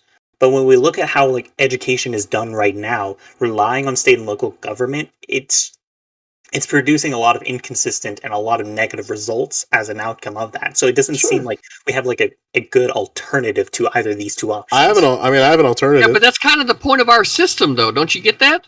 I mean, I have a very simple alternative, which for me would be the federal government actually putting their dollar in education. It makes absolutely no sense how the federal government can just sit there and watch schools at the state level, especially states down in the Bible Belt, just be underfunded every single year and have a constant debt every single year. And then in the peak of a pandemic, then it's okay to give them money, but they can only give them money of states and local municipalities who report that they have problems, and then they choose how they can do the funds that they see fit. And a vast majority of schools who received ARP funds are going for teachers, counselors, and extension staff. But what's going to happen when all of these schools use this COVID money to pay for guidance counselors, teachers, staff members, extra staff members? When that money dries up, someone's going to have to pay it, and it's going to end up being the taxpayer. And then the federal government can be like, oh no, I can't believe, like, can't you see like what's going on with your tax dollars or spending so much? And then the federal government can just sit there and go, yeah, but we only spend less than 10% of the budget of your education on this thing. I need to pick your brain for a second, Joe. Yeah. Yeah, so I need to work your way up to the national level. So let me start local real quick. Sure. Would you agree that local school boards are effectively like administrative oversight committees for like your domestic schools, in the regards that they don't set really what is taught? What they are allowed to set is maybe an elective course that is there, the quality of the teachers and how much they're going to be paid. But outside of that, as far as the actual curriculum itself, it's up to some states have school boards, but largely you're exactly right. It's the superintendent of schools for whatever that's. Yeah. So we're good on that, right? Yeah, and then also too, just to be clear, because there are going to be people who like function in different ways. Also, some districts have a few things, right? They have a supervisor of curriculum. They have supervisors of departments. They usually collaborate with the teachers themselves. So, for example, like you would have a social studies department, you have a supervisor of social studies, and they have a supervisor of social studies curriculum. They would collaborate with the teachers, and then they not necessarily enforce, but they make sure that teachers are having making sure that the standards that are met at the district level, and then the superintendent is like the final say of that. So then they oversee all of those entities and make sure that they're functioning properly. But yeah. Right. Okay. So the next level is the state level, and unfortunately, I'm going to have to blend everything together because it's it's a mess, right? So you've got about 10% of education funding comes from the federal government. You outlined that, and then you've got the funding issues aside. You've got there's not a lot of directives from the Department of Education that I'm aware of from the federal level. Right.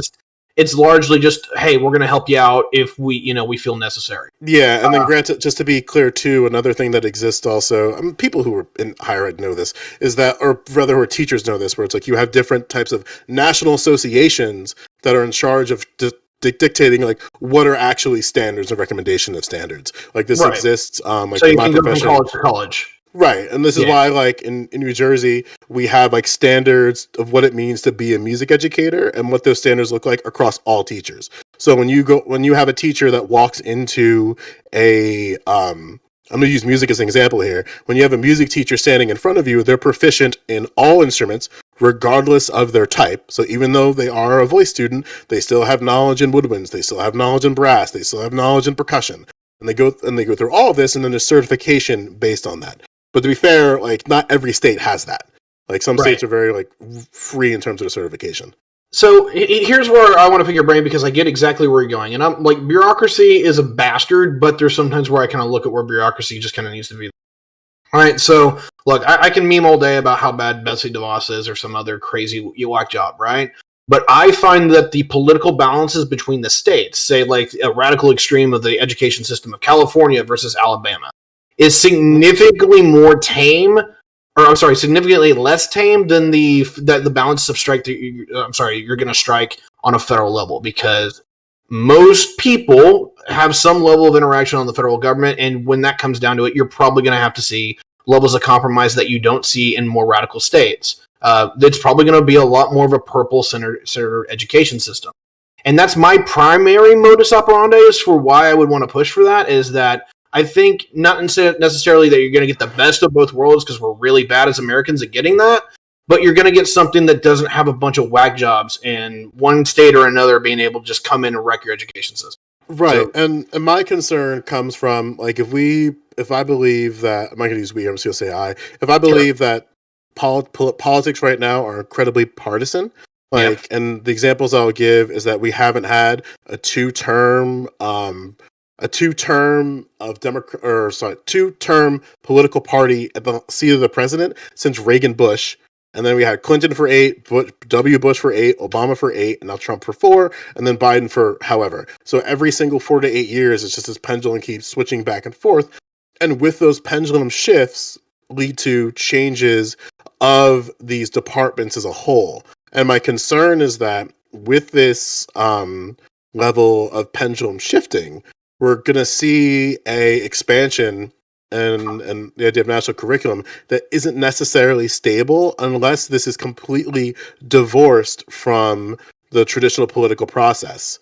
Because I don't want to see a world where, I think Tim was knocking on this door as well, that Obama appoints a board of education to oversee national curriculum. He makes adjustments and changes. Then Donald Trump comes in. He picks his own individual. They make adjustments and changes. And then Joe Biden comes in. They make adjustments and changes. Because that's going to create this sort of feedback loop where from down on the ground, from teachers, it's like, shit, this national curriculum is changing every 8 years. So how are we supposed to keep these standards? So maybe we agree on this, where like if it were to exist, it would have to be completely, not necessarily divorced, but with enough separation that you don't see presidential overreach, federal overreach, so you don't see like the Senate or House of Representatives creating certain types of practices or policies that adversely affect this entity. And then also making sure that, I guess still the question I have, I'm wondering your thoughts on this, is like, what do you do with the superintendents of schools? What do you do with the school boards? And how do you keep the department, this now expanded Department of Education, accountable for national curriculum? Okay, sure. So let me break that down, because there was one point that I wanted to get into, and that was, you talked about the seesaw action.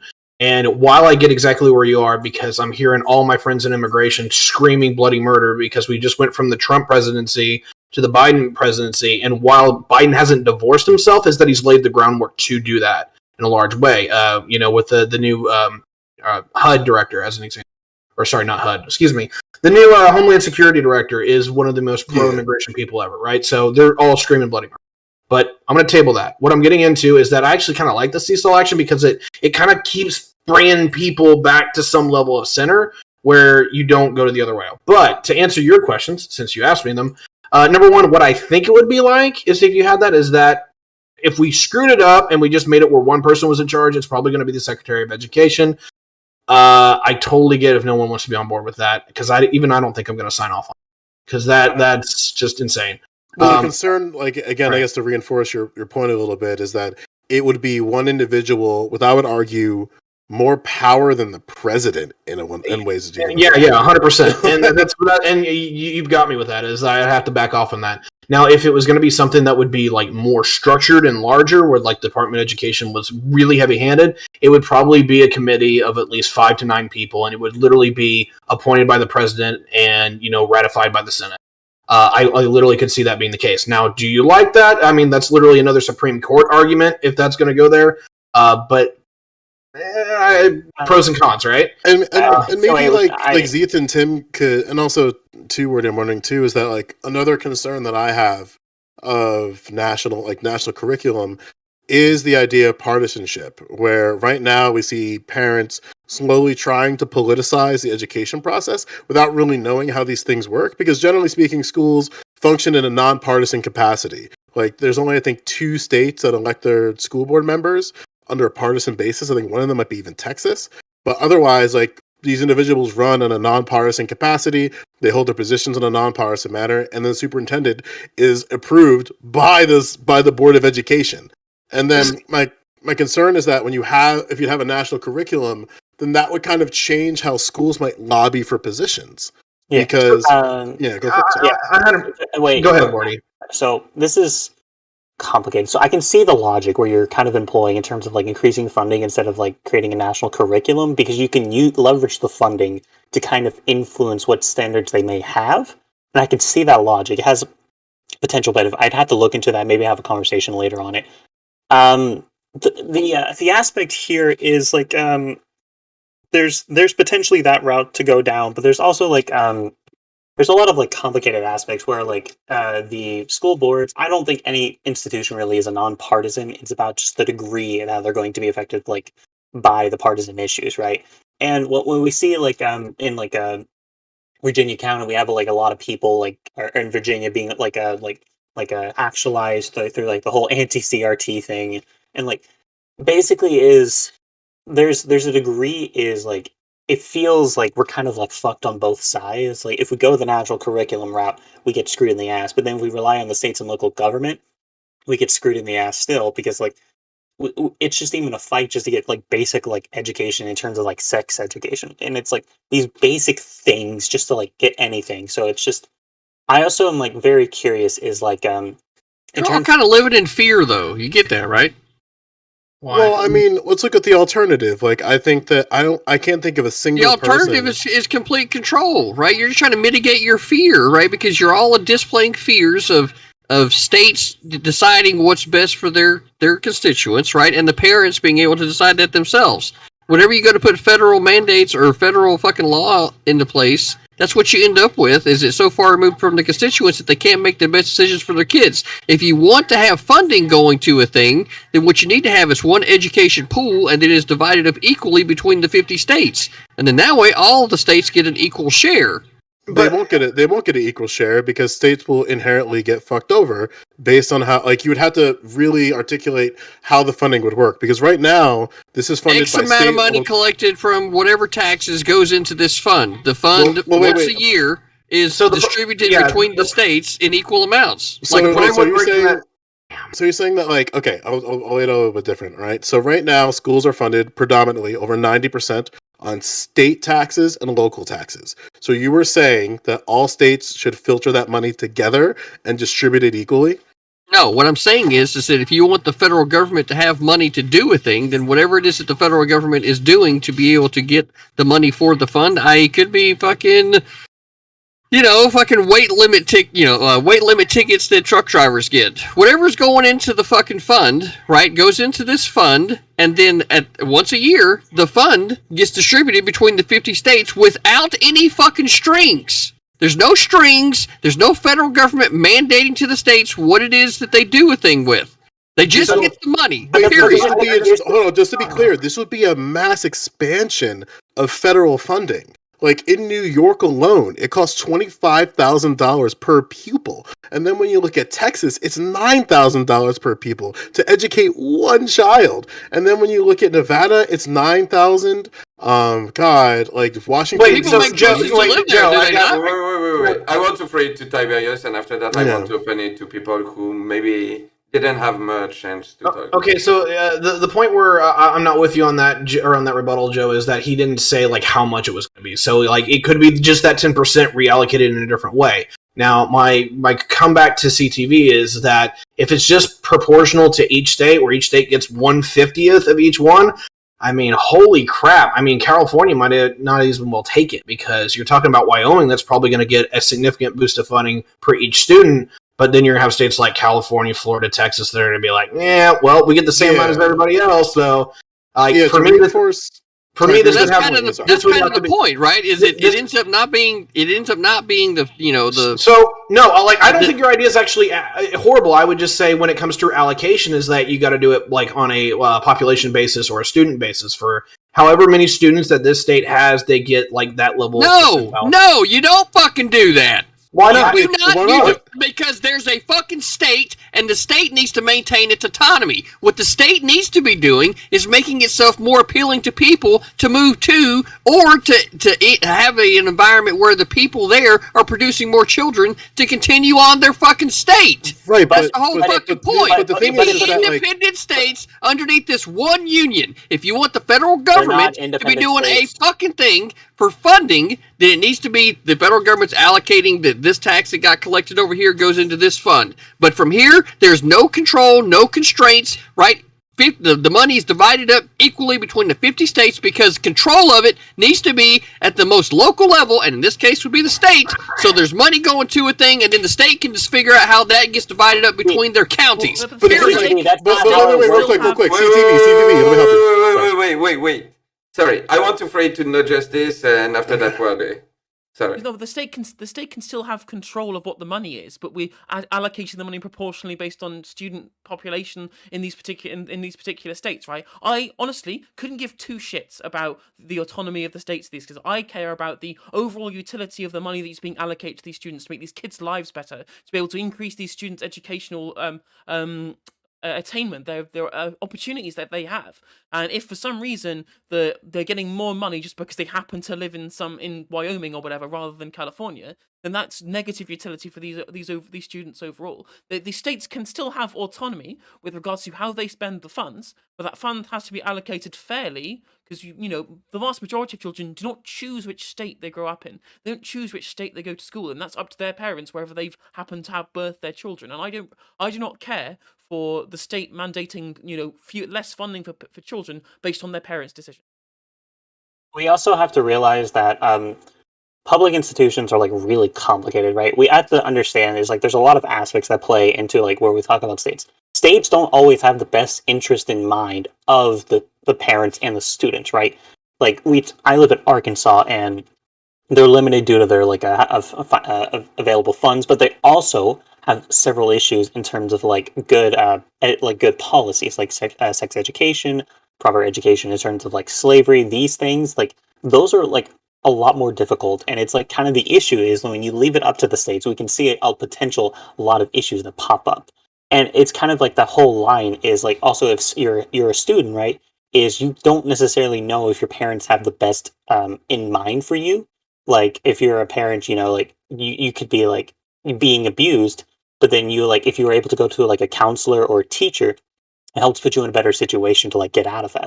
It's complicated, and it's not a perfect solution. The states themselves are also full of their own biases and their own perspectives and their own desires.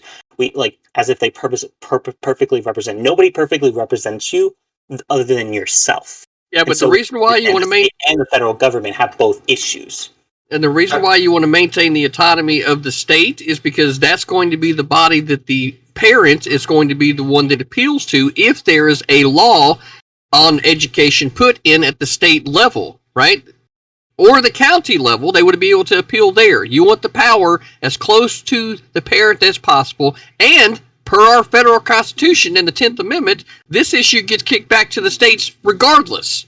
But Alright, yeah, again, like, wait. Sorry, there's a lot of people who raised their hand, so I want to throw it to Tim, Zach, and Tiberius. Okay. Tiberius, you want to go first? I had a different direction, so go ahead. Yeah, I need to slip this out because I'm with CTV and originally that it's like, hey, look, we're just going to give allotments, block grants to states, and we're not going to put strings attached because we want to help you fund it. But this is where I separate myself, and I get where your principles are, and we always clash on this one, is that my state of Indiana has 423,000 students, while Texas has 5.4 million. The way that you want to do it just seems like it's going to scream bloody fuck for Texas, while my state just reaps all the benefits, dude. Hey, Look, so I'm I'll tell you what, whenever Texas isn't the 12th largest economy in the fucking world, I'll listen to Texas bitch about fucking money. But they're until one of the then, lowest in academic achievement, though. well, They're then in the that feels bottom like half. a Texas problem, don't it? It don't fucking affect me. Federal government is Wait, Let also- Texas deal with their fucking problem. Because here's the thing, like if we distribute this right, I cannot stress this enough. You are advocating for the massive increase and expansion of federal funds. Just in 2019, we spent Ow. less than $60 million Ow. federally. No, But so how the am I federal government, advocating? the federal government gave to all the entire United States $60 million towards education. Our local revenue was over $300 million. So, but I'm not talking about the federal government getting control of the state's funds. No, I'm saying if we expand these funds and put them in such a way and they're distributed Denny, equally. I think you're conflating what it is that you're thinking versus what I said. So what are you saying? Because what I've said is that any money, right, wherever the federal government decides that it's going to come from, so this where it's coming from is regardless, right? Doesn't fucking matter. It could come from anything. Once they decide that they want to have this fund, right, the money goes into this fund, and then it makes its way equally to each one of the states without any strings saying that, oh, well, you have to teach this or you have to teach that. It's like, no, this is the fund. Every year you get a fucking allotment, right, out of this fund. That's it. That's it. We do this already, and that's why I'm saying that amount that we do it for that right is there $57 million. That's the amount currently. That's 10% of the funding of all public education. So I'm saying, are you in support of the expansion of federal funds? Wait, citation needed. Real quick, sorry. I want to Census Bureau, by the way. Census.gov, public spending. I want to phrase to exact and Wordy after that. May 18th, 2021. I'll put it in chat. So CTV, I think that giving every state money is fundamentally great. I agree with that. But if you don't take into consideration the population of one state versus another, then you're allocating way more money to one specific department, which is education. That's what we're talking about. So in Wyoming, the education there would vastly improve, which would be phenomenal. But in a state like California, if you're giving the exact same amount of money to them as you are Wyoming, that doesn't do anything for anyone. It doesn't even break the surface. So the big thing I wanted to raise hold on on, this. hold on, she asked me a question. Scrub is trying to get pulled in, I think. He sent a message in chat. Yeah. Okay, well, she addressed me. So, fact of the matter is I'm not looking at this as an end-all, be-all solving of the problem. But what it is a way for the federal government to be able to take funds, send it equally to everyone, right? And then for the state to figure out how best that they can use that there. What you might end up seeing as a result of that is if things are improved in Wyoming, then you end up having more people move to Wyoming so that they can take advantage of that, right? And they could come from California.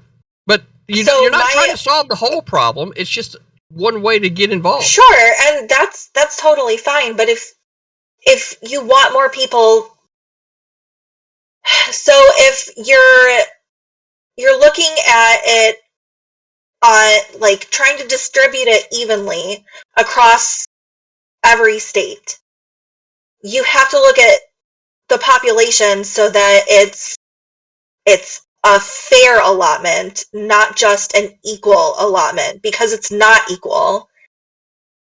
Another state is going to I'd use the same. Go ahead. I'd use the same logic when it comes to the Electoral College. Exact same logic. Let's not go there. Well, I don't think that the Electoral College is a good system either. Yeah. I think Okay. it's The perfect. Electoral College So- and the Senate are both stupid wait. institutions, just like this idea makes no sense from like I mean, I guess maybe it's just my utilitarian brain speaking. I do not know Okay. where your particular wish for this to be distributed evenly amongst the states comes from. I genuinely have no idea why it can't be a stipend per student, right, and it has to be per state. I do not get where this position that you've come from, you've reached, has just come from, other than So- because you just Okay, So, okay, I that's guess what fine. I'm I got you. I confused got you. to is- Because it comes down. I'm It comes down. Yeah, It comes. Look, we're talking about governments, okay? So Sure. there's government structures, right? There's legal structures. There's fucking individuals and parents with their kids. There's a whole lot of shit here. When we're talking about this federal funding, this is governments talking to governments, right? That's specifically what we're talking about. We don't want the federal government. I mean, think about the registration fucking nightmare. The amount of administration work that would then have to be put onto the federal government in order to be able to send statements out to every single individual They did it under COVID. that has a child of school age. They did it under COVID so- for There's ARP no- funding. There's want to no try to- reason in the world. There's no reason in the world to put all that on the federal government whenever we have state governments in order to do this thing. That's why I say there shouldn't be any strings at all with any money that comes to the federal government, period. And if it's going into a fund, it gets distributed equally between the state governments so that the state governments can then talk to their county governments to figure out what it is that the county governments are trying to get in their county. That way people are talking to each other instead of trying to bypass the whole fucking system, and then you end up with a whole lot of inefficient fucking spending. Well, they Okay, already okay, are. okay, Like, okay, even in my okay, state. Okay. Sorry, I have to pray to Wordy, who has been waiting patiently. And after that, we'll go into closing statement for this Okay. topic. So I'm going to directly say this, okay? So we have to understand the issue here is like state governments, like they're more local, so they may have a more responsive. But we also have to understand the federal government has a more developed infrastructure, has more developed statistics, metrics, and ways of analyzing situations, so we can provide a better overview of the issues. State governments help provide more local analysis of the issues, but also like CTV. Here's an entire analogy. Yeah. Hold on, but So- you just said that they had better when in fact they have access to the same. No, The words you're choosing to use are painting a picture that is false. Let me finish. The federal Okay. government has access to the same resources as the states, so while they may That's be not true taking a in look any at way. it from a bigger That's not true perspective, anyway. it's still it's the same technology. No, It's just it's being not- it's not implemented an over a different education area of fucking land. Wait, you're just wrong. But also, here's an analogy. Except I'm not. Wait, CTV. Here's an analogy to demonstrate why just like equal funding What doesn't technology are they using? work. Well, for example, you Most, have a better- most computers in my state still run on Windows 98 when they're doing things like applying for applications to the government, applying for applications. My hiring infrastructure just got unified across my state. Like, The Okay. ones that needed to be Wait, able to be wait. updated, they obviously were. Otherwise, they didn't. wouldn't No, be running they with the didn't. fucking rest of them. they just gave kids So the computers. situation and here internet. is that they're all using the same technology, which is We're fucking not, computer no. infrastructure that we've been developing for the last 30 fucking years here in this country. It's not any better. It's just that they're looking at it from a different perspective. No, I need to no, hit these different- people Wait, before we get a let me closing finish. statement. Okay, so different governments, different states are going to have different levels of computer infrastructure. Not all infrastructure is equal. We also here's the analogy I'm going to use for you, CTV, is look at the Navy, right? If you have like 20 crewmen on a ship, you don't just send 2 crewmen to each different position. You send crewmen to different things. Like if you're going to run in the engine, if you're going to be captaining the ship, you send proportionally different crewmen for each different issue that you need to address. You don't just send it equally all above because that makes it worse off. Okay, That so analogy I is- just need to hit two okay. things real quick. Joe, when you were talking earlier, it is just billion, not million, right? Million. 58 58 million. Okay, the number Sorry, I'm pulling, 57. Unless I 57.6 misspoken. billion. Hold on, let me see. Because I mean, billion and million is a huge difference, and like billion makes sense. Million is just like a drop in the bucket. Excuse me, correct. So the actual, like within the article that I sent, which was from the Census Gov, the revenue from fiscal year 2019 was in thousands, 57,872,283. So that would be correct. Yeah. So that's a big deal because if you're dropping 10 billion on a state, that's a huge amount of money. And again, right? like just for perspective, yeah, right. Like just for perspective, like my point still is still the same because then even when you look at it from the local revenue in thousands, it would be 342,901,334, and that would just be from local revenue.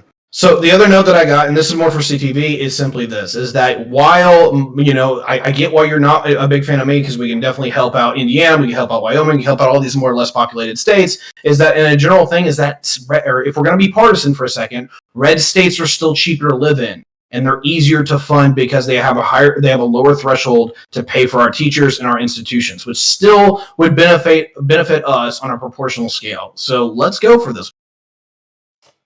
And with that So being said, if I- we're going to wait. Sorry, we're going to go into closing statement, and I'm giving you straight up to you, Tim. All right.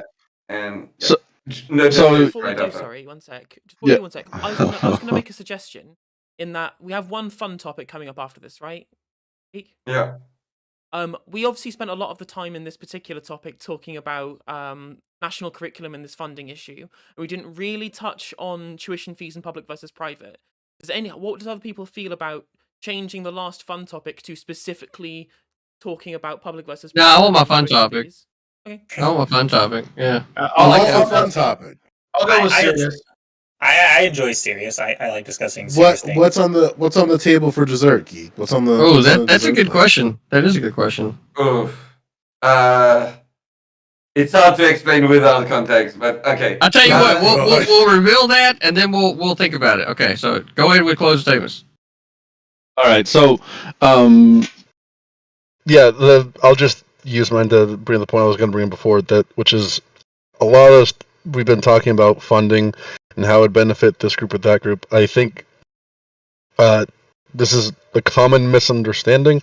I'm sure many of you guys will disagree with this, but we do have one of the best education systems in the world. We spend more than any other major country. I think the only ones that spend more are like Switzerland and Luxembourg, right? But when we look within the U.S., the funding doesn't equal better education. The state that spends the most per student is New York, and they spend about $24,000 per student. And they're in the bottom half by educational outcomes. The state that spends the least by far, and they've been the least, I think, for many decades, is Utah. Last I checked it before tonight, it was like $5,900 per student. I just checked, and the most recent data I saw was about $7,000 per student. And they're habitually around the top 10, right? It's not a funding problem, and this is one of those issues that we're going to have. I mean, I would submit to you, it's really an issue that comes with a home, right? We've seen a lot of data that kind of show that, kids that grow up in a stable home with, two parents are going to have better educational outcomes. There's nothing that the government can do to fix that, right? And, I think Mormonism is a little bit wacky, but they seem to not divorce. Mormon marriages stick together. The kids are raised by the mother and father, and it seems to be, showing in educational attainment. There's a large part. I would suggest that most of our problems with education we can't fix with a government policy. It's at the home. All right. Going to throw it to Joe. Damn, Tim and I are gonna fight one day. Like the big thing, I guess, like in the advocacy of funding, is that I think one of the biggest sort of lies that we did is that these institutions can kind of function on their own in a type of way. And what frustrates me when it comes to funding is that very often we see these sort of well-intentioned policies and ideas kind of go for naught. And I'll give like a localized example to kind of send the point home. Governor Murphy announced he's going to give an influx of $400 million in spending to all public schools in New Jersey, to all colleges, universities, And what that equates to when you factor in, if we're going to use CTV's model of equal distribution, that would leave it to 5 million per school out of 76 schools. That 400 million could fund to feed every single public school student with breakfast for the entire school year. And that would be at 1.28 million students. And the cost of that would be 357 million. And that's And they still hate the food. and that's like the highest threshold, right? I'm talking about the 1.55 that's the average it costs at the high school level. So, and that's lower at different levels. So, like, while Murphy is like more than happy to give these colleges and universities $4 million, that's going to be negligible by the time they get it. You still have students who suffer at the public school level with food inefficiency. And we know that like families have different types of makeups, and just getting something like breakfast could be difficult for a lot of students. So that's a I guess a 1+ for liberals, I guess. But generally, I'm of the camp of like we have to improve the infrastructure of schools. We have to improve the costs that go to schools, and then like we can start talking about the public state schools and stuff like that in college a little bit later, because I think like right now the more pressing issue for me is just getting these public schools back on track. I mean, I'm in Jersey, I'm chilling. We've been chilling with one of the best public school infrastructures in the entire country.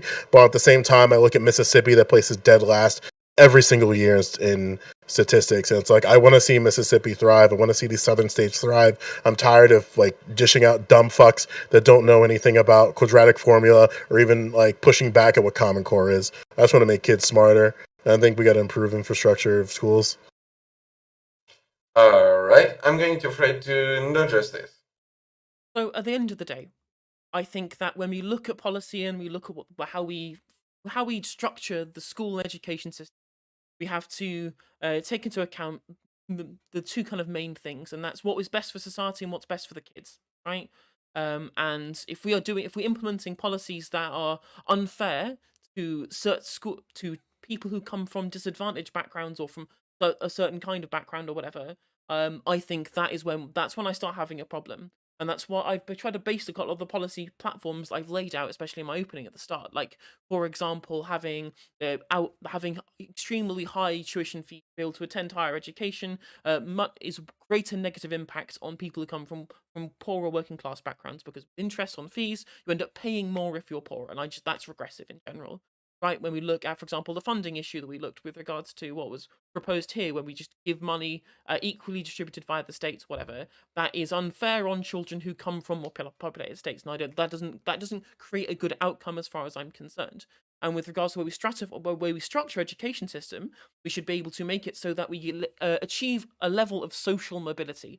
At the end of the day, that's what education will grant you if it is done properly. It will be able to take you from somewhere below where you somewhere from lower where you started to somewhere higher at the end. For example, whether that be through some kind of career path that it takes you through, or whether it's some kind of whether it's some even some level of self-edification that you get out of becoming a more knowledgeable and being a more active member of society by having that education, right?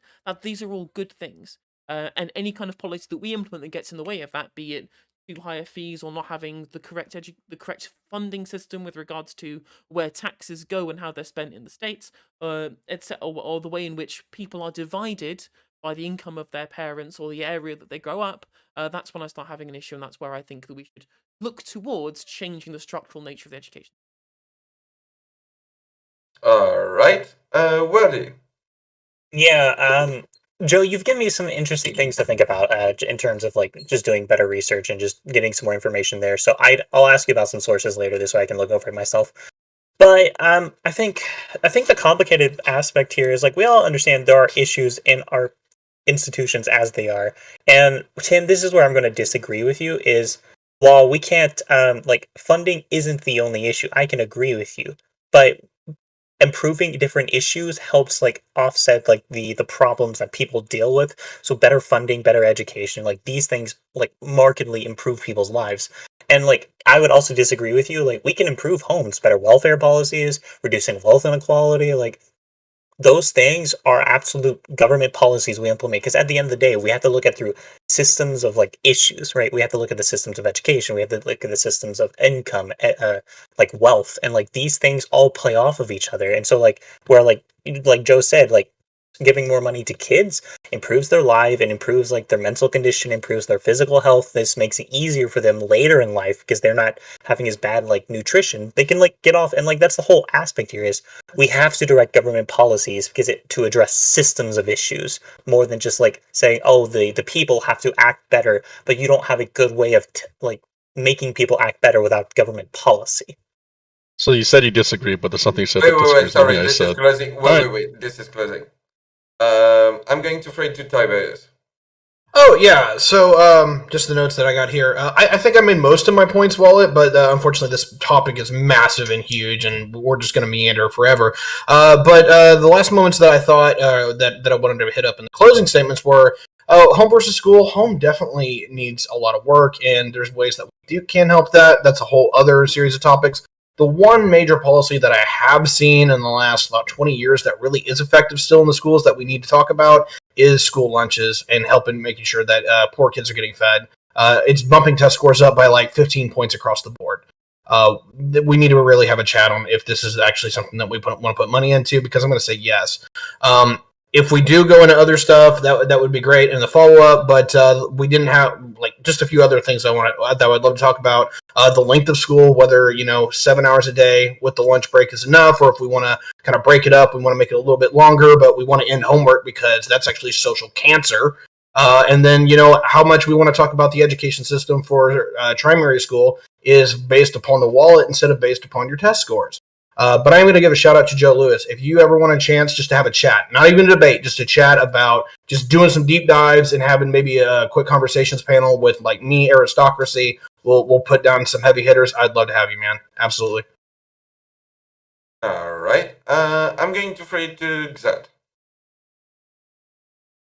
I didn't get to talk a whole lot in this conversation, which is kind of a bummer. I had a couple of things that I wanted to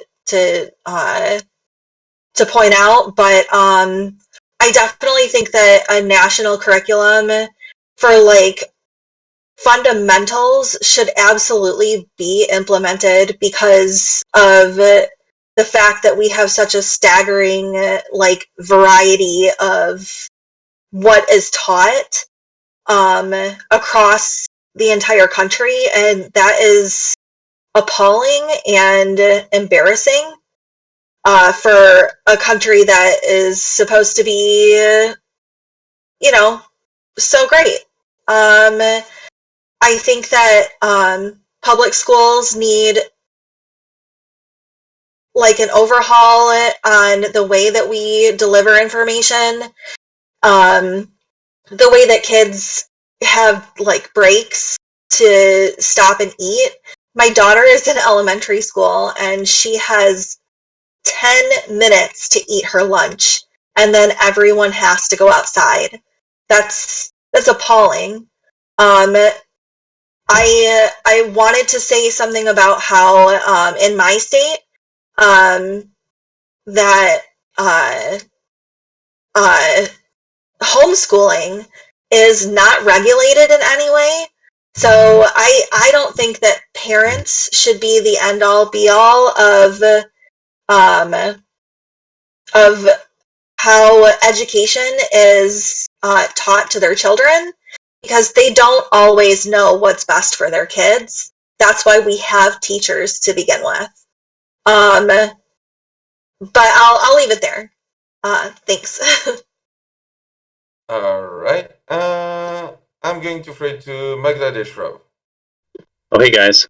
I'm sorry we had a family emergency. My wife was about to cook chicken that was expanding like a balloon in the plastic. It literally was inflating. And we were afraid that it was like the thing and it was going to like eat her and like take over her brain and turn her whole body into mush. And it would have been a whole alien thing. So I had to run off and take care of that. But anyway, the thing I did want to talk about is that honestly, people talk about nationalizing a lot of stuff, and individual towns where people live have different needs.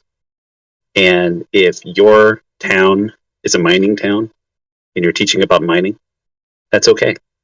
You don't have to teach them about calculus and computer science if they don't have any opportunity to do that. They can move and go learn somewhere else, or maybe learn online. I think, to me, there's more opportunity with more freedoms and empowering parents and local communities to choose what they want to teach. And no one's going to be able to beat the education in the Northeast states or in wealthy, posh areas like Stanford. There's two Stanfords. There's one in California, one in Connecticut, but both of them have more money than brains. And, they have economic opportunities to match it. But if you're in rural Alabama and where you guys are is you raise pigs, let them raise pigs. Let them learn about farming. Let them learn about the Bible if they want. Who you hurting? Just let them be. And I think we can have both people who want to learn about science and learn about technology and work in those industries, and people who want to live in parts of the country that are a very different world of part of that. And so to me, I think you can be inclusive and also increase freedom is my parting comment. All right. I'm going to throw it to CTV. Yeah, the reason why we have teachers is because they become specialized in a particular discipline, and through that, through the mastery of that discipline, they then themselves become, they develop the ability to be able to explain it to others in a way that can be understood, and that's why they become teachers. We don't have teachers because the parents don't know, what's best, right? Fact of the matter is that the only ones that have a right at all to know what's best for their kids is the parents. Anytime a government wants to tell you, oh, we need to do this thing for you because you don't know any better, I'm pretty sure that anybody that gives two flies of a fuck about their kid is going to look at that government official and, well, they might disconnect their Xbox subscription. Right, Joe? So, so if you're going to be implementing anything at the federal level, it's nothing. Right? There's nothing that needs to be implemented at the government level. If you want to have funds be put together to be equally distributed to the state government so then they can distribute that through the county governments and then come up with the legislation that works best for them and their state, I'm all for that. Right? But the federal government is not laid out at any place in the Constitution to have a damn thing to do with education, and therefore this issue via the 10th Amendment goes back to the states. Period. And we've gotten so far and away from what our government was supposed to be in this regard, and where the complacency is evident on anyone that thinks that the federal government should be involved. It's either complacency or a lack of understanding of the Constitution and the framework of governments that we're supposed to be working inside of. So, no federal government involvement with education at all. It needs to go to the states. If the federal government wishes to fund a thing, it needs to go into a pool, and then there be no strings attached for the money, and it just needs to be given. And when I said earlier that everybody's living in fear, it's the fear that it might not be allocated right, or it doesn't go to the thing that you want, but in reality, it's the faith that you should have in your fellow states underneath this union that is what you should be focusing on, right? Rather than the fear of someone not doing something right. So I'm going to say faith over fear, and the states need to remain autonomous so that the parents can make the best decisions for their children. All right. Just to be sure, did I forget anyone? Nope. Perfect. All right. Before we jump into the last topic, I just wanted to give 3 shout-outs. First one is to all of you for being here. Thank you so much. So everyone in everyone's chat, please go follow wonderful panelists. They deserve it. They're awesome. Whether you agree or disagree with them, engage with them, like go see their content, their solo content and everything. Follow costs nothing, and it always helps. So that's the first thing. Second thing, big shout out to Danabo, who is currently sick and who put together this panel and all the recruitment that you've seen before and after, and that you will see after, and who was helping with the main show, basically with the HPDP. He's doing a wonderful work behind the scene. He's currently sick. So yeah, Go show And some support. if you all would, go ahead and put your links in the group chat in the Discord. Yeah, true. And in my chat, if you want to drop your link, you can. Yeah, I'm trying to make it all one nice post for everybody. Yeah. So yeah, that's second thing. And third thing, and that's completely personal, check out this cool merch I got from like IRI. I'm really important. That's a good way to tell people that I'm terminally online without saying it. So yeah, I really like it. Like it. But yeah, with that, let's jump into the next topic. And for that, I need to share my screen because there's a video that goes with it. And I need to show this video for people to understand a little bit of the topic. All right, give me a sec.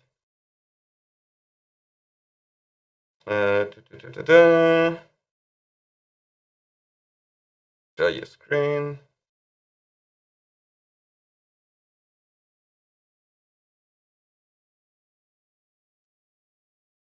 All right, give me a nice thumbs up when everyone is. Don't worry. Listen, it's a short one. That's all I have to say. Stay tuned. Oh, God. Calling a hooded jacket. All right. Am I going to get a cancer? You're better than No. possible. So like I paid for this Strong app on my phone. That's super sick. Calling a hooded jacket a sweater. You're better than this. Wait, this is not a jacket. This is like a hoodie. A hoodie is a type of sweatshirt. So yeah, that's the main thing. Can we go back to education? You sneaky fuck. Is a jacket? So okay, is what Destiny is wearing a jacket or a hoodie? That's the main thing. Can we talk about education again? No. I didn't realize I fault. didn't realize I acknowledged the authority of a Frenchman. I'm a goddamn American. I live in America. Hey, Yeah, I've got no problem continue running to through this. I got no problem running through the streets of Paris with a submachine gun. Let's do it, boys. Oh, whoa! Okay, we're not going to go there. Call but of Duty yeah. World War II. Exactly. It's Let's get 1944. Okay. So 1984 anyway, on this topic panel. is a how can I say this? Is a sweat with a zipper on the front and a hoodie, or a jacket. There you go. So Joe Luis, go. Okay, so to give a little bit of because Tiberius addressed me directly, so I wanted to bring up something that might be interesting that people might not know about, and that is the USDA has extended their free breakfast and lunch program through the entire school year currently. So that means that regardless of your financial situation, you can get a free grab and go breakfast or lunch, and they also improve the infrastructure that you can even get it sent to the school if you're being taught virtually, and this is across all 50 states. So I'm curious to see how much this costs, and then maybe use that as a rationalization to kind of extend this program indefinitely, because like, for God's sakes, if the USDA can figure that shit out, then they can, maybe there might be a way to extend it across multiple years. So hopefully we look into that in a post-COVID landscape. With that being said, hoodies are sweatshirt hoods, a sweatshirt with a hood, and then if you have a zipper on the front, it's just with a zipper. I don't know why it's so deep. I get why young Steven wants to argue with his chat on anything, because those individuals, I don't think have ever smelled the genitals that they prefer in their entire lives, so they need a little bit of extra energy to get the ball going. So maybe that's how they get riled up in the day. I've noticed sometimes dogs use carpet when they want to get themselves going. Sometimes cats will drag themselves across things as well.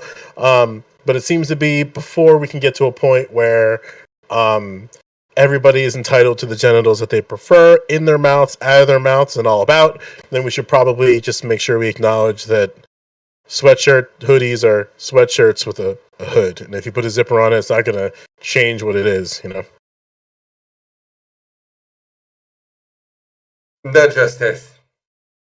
100% disagree. I am looking at the Wikipedia article for jacket right now, and it clearly makes the distinction between zippered hooded sweatshirts, which are jackets, and non-zippered, which can only be considered a sweatshirt and only in that case. And I think this is the clear distinction. That a jacket is something that you put on by putting one arm in through, and then you put it around, and you put the other arm in through, and then you put it over your shoulders, right?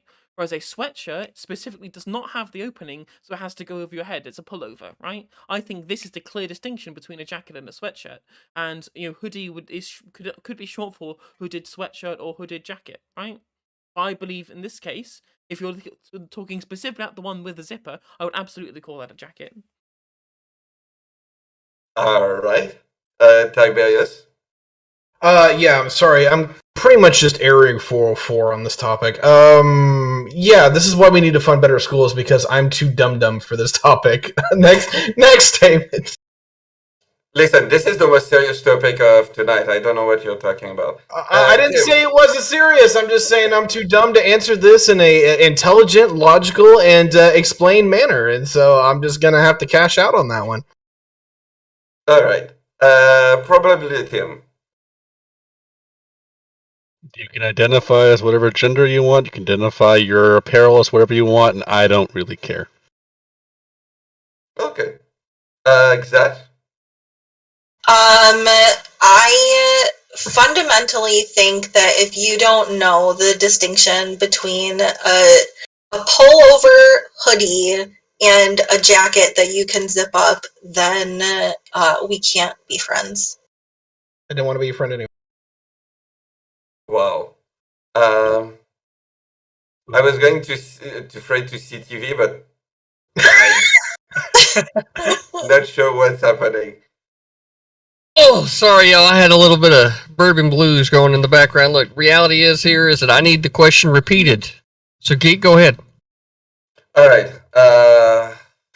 I'm not going to share the screen, but basically, imagine like a sweater like this. Okay, like, so I guess with I'm the just zipper. With the zipper, like, is that a jacket or is that a hoodie? okay. Here's the question that I got. What was Destiny's take on this? I can't even remember. God damn it! The zip up jacket is a hoodie. That is Destiny's take on it. All right. So it's a hoodie. All right, so Destiny thinks that just because it has a hood, it's default a hoodie. Right? Yeah. Destiny, you're wrong. Yes. Destiny, you're wrong. You're correct. Yeah. So Destiny, you're wrong. Just because something has a hood doesn't automatically make it a hoodie, right? Because I can give you lots of examples of jackets, coats, etc., right, that have hoods on them, and they don't by default become hoodies, right? Fact of the matter is everybody colloquially understands that a sweatshirt, right, that you pull over your head, right, that has a hood on it, is what we would call a hoodie. Anybody here actually understand where this language started coming into our vernacular? Nobody. So, at least in my lifetime, the reason why this started coming into our vernacular is because it was popularized through rap music, right? Because a lot of the rappers back in the 80s were wearing sweatshirts with hoods on them, right? Just as Geek is illustrating right now, we see lots of album covers with this wear being worn, and that's how it ended up making its way into pop culture. That's why the word's here at all. Otherwise, it just would have been a sweatshirt with a hood, right? But, we're trying to be cool and everything. We'll make a slang word up, and the next thing you know, the word hoodie is born, at least in my lifetime, and that's how I saw it come to fruition. So, Destiny, you are in fact wrong. CTV is the people's champion, and the people have spoken. Have a nice day. Based. All right, Wordy. Okay, so No Justice is actually correct on this. There are, basically it's something you wear, and there's the types you can zip up, and then there's the types you just pull on in case of geek situation, or the one I'm wearing now where I can zip it up. And basically is we both use these as hoodies, but they're, physically different, whatever. Now, I just want to say, it didn't start with rap music. It specifically has, a long history. For example, the 17th century means a foldable or removable coverage for a carriage to protect the occupants, right? it's a lot longer in history than that. Also, I do want to meme on you here, Joe. You saying people in Destiny's chat are just all genitals prefer? What if they're pansexual? Are you panphobic now because you're saying that they have a genital preference? Whatever they want to have happen to them, it's not happening anyway. So they gotta fight a different fight. Just call them pan virgins then. They don't have to be genital preference. I'll die on this hill. Sorry, I'm so distracted by this topic. Did I forget anyone? No, perfect. You can engage. So hear me out. So like, if you're arguing the difference between a hoodie and a hoodie and a jacket, at what point are we allowed to take your reproductive rights away? Do we just take the balls now, or do we just take them later? Because I feel like this is the kind of shit that only men would be arguing. I feel like that's the only place where this conversation would go anywhere beyond, bro, who the fuck cares? Excuse you, that's a woman. I'm non-binary. What the fuck you talking about, dude? I'm saying this is okay. Great, then I'll make it even more direct. This is like a cis het man fucking conversation. Like, dude, bro, is my Wordy, jacket did you really a just hoodie? mention a fucking wagon in order to bring up an example of hood when it's clear that everybody else is talking about fucking things we wear? Give me a fucking break. Thought you would have learned something from the last steel cage. Well, I thought you would have learned that words have an etymology that have a long history. I'd just like to clarify. I don't know whether this passed properly with what I said. Is that I believe that in my opinion, both with and without the zip, they both classify as hoodies. It's just one is a hooded jacket and one is a hooded sweatshirt. All right, there's only one way for us to figure this out. Okay, we all gotta mask up. We gotta go steal some candy from a store and see what it says in the police description. Then we can come back with the legal consensus. You know the police are on anything. Okay, let me rephrase this. If we all make it back, statistically speaking, my ratio of making it back from a police interaction is higher than 0. So I don't think I'll make it back. But if you all make it back, let me know. Okay. Yeah, and there's a difference between the etymology of hood and hoodies, right? Just because they share a root word doesn't mean that the understanding of it is still the same. Well, in the UK we call these bonnets. It's a bonneted jacket actually. Yeah. Yeah. So there's also the issue here. First off, Joe. First off, I'm gonna meme on you here harder. Okay, Destiny's non-binary, pansexual. So you're assuming cishet motherfuckers here. What are you doing, man? Listen, like, I don't know what he asserts. I don't watch his content. Okay, dude's looking pretty duty to me. I don't know. It feels like a lot of projection. Yeah, it does feel like some projection. I don't know. Is your take that if it has a hood, it's a hoodie? No. Me? Yeah, did I hear that right? I just think it's just a hoodie. Like, you can put a zipper on it. You can give it some pockets. You can put your whatever affiliation on the back. Still makes it a hoodie. No, all right, so if we have one of them Alaskan snow jackets, right? You know, them real thick motherfuckers, basically qualifies as a coat. It's got this hood, right, with this big fucking, like, raccoon-looking fucking, like, fur covering around it, right? Oh, the one that white girls wear. I know what this is. I see the picture. So you're telling me that that's a hoodie? No, I'm just saying that, like... Oh! Well, then obviously you don't go into your own fucking philosophy here, huh? I was gonna say something really fucked up, so thanks for saving me. So, like... I would say that... And listen, people are gonna get really upset about that white girl, white trash comment. I'm pretty sure the white girl, white trash outfit has the puffy jacket with the feathered hoodie, like the fluffy hoodie, and it's part of the outfit. Gonna be honest with you, I've seen black girls wearing that thing, too. What's that? Gonna be honest with you, I've seen black girls wearing that thing too. So no, you haven't. Not per capita. Yeah. Not per capita. Okay. I have a study for that. Okay. Well, I don't know. I believe if we got into the per capita, there might actually be a more per capita, especially in colder regions of the country. Wait, what Alaskan coat are we referring to specifically? Because it sounds Parka. Nice. It has like a feather. Yeah. I mean, if it's comfortable, why does it matter? A preferred parka. Yeah. Well, I'm glad no one's saying that if it has a hood, it's a hoodie. I thought I heard that earlier because I was going to say, if that was the case, can we say like the Klansmen are just a bunch of hooligans running around in hoodies? True. Just a bunch of hooligans. Hooligans. Yeah. That's probably why they're so hard to identify. Like the police and all these agencies have been categorizing their outfits wrong. Maybe it's also because they wear them sometimes too. What's that? Maybe it's because they wear them sometimes too. But the thing is, they wear them at night. Like, you're not just going out like looking like that. I don't know. I think it's more acceptable to walk outside naked than it is to just be walking hard body with full clan attire. I think we're at that point of social acceptance. True. Yeah. Hold on. That depends on a few things, right? Oh, like, what? If you're in Mississippi or not? Like, I still think it's okay. I was just gonna say specifically if it's dark or not, right? Like white is a color that is very easily seen at night. You know what I mean? Yeah. It reflects more light so that you get greater visibility. It's just harder to see. Right? And it depends, right? For safety regulations, you might actually want to have white be mandated. You know what I mean? Why would you have a clan robe? I feel like if I had a choice, I would probably pick a different color. Why? I don't know how many people actually. So you want to go high vis? You want to get like the full reflective gear and everything else for people? No, it's not. It's not just a hoodie. It's like the whole thing. It has like patches, like they're Boy Scouts. Sometimes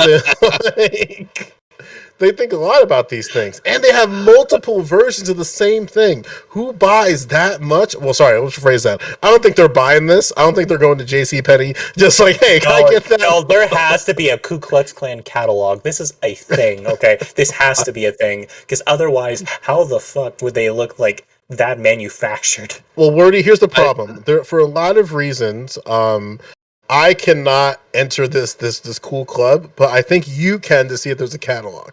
I don't want to enter this you got to infiltrate it for just long enough to see if there's a catalog, and then you got to quit. Okay, I'm just saying that they would disconnect my Xbox Live account because I'm queer. Okay. As twisted as it is, I really want to know what those merit badges are, because hold on, CTV, it's gonna be like, oh, I got this one for I. No, I just look. Wordy, why? First black man. Wordy.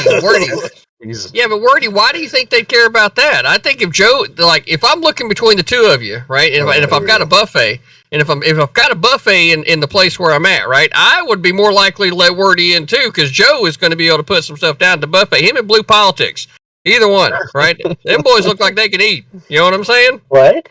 No, I don't think I can eat too. Wait, I don't know where this is going. This is getting really weird. Hey, I know it all went fucking weird because it's a fun topic. That's the point. Fucking you can obviously eat too. You're just short.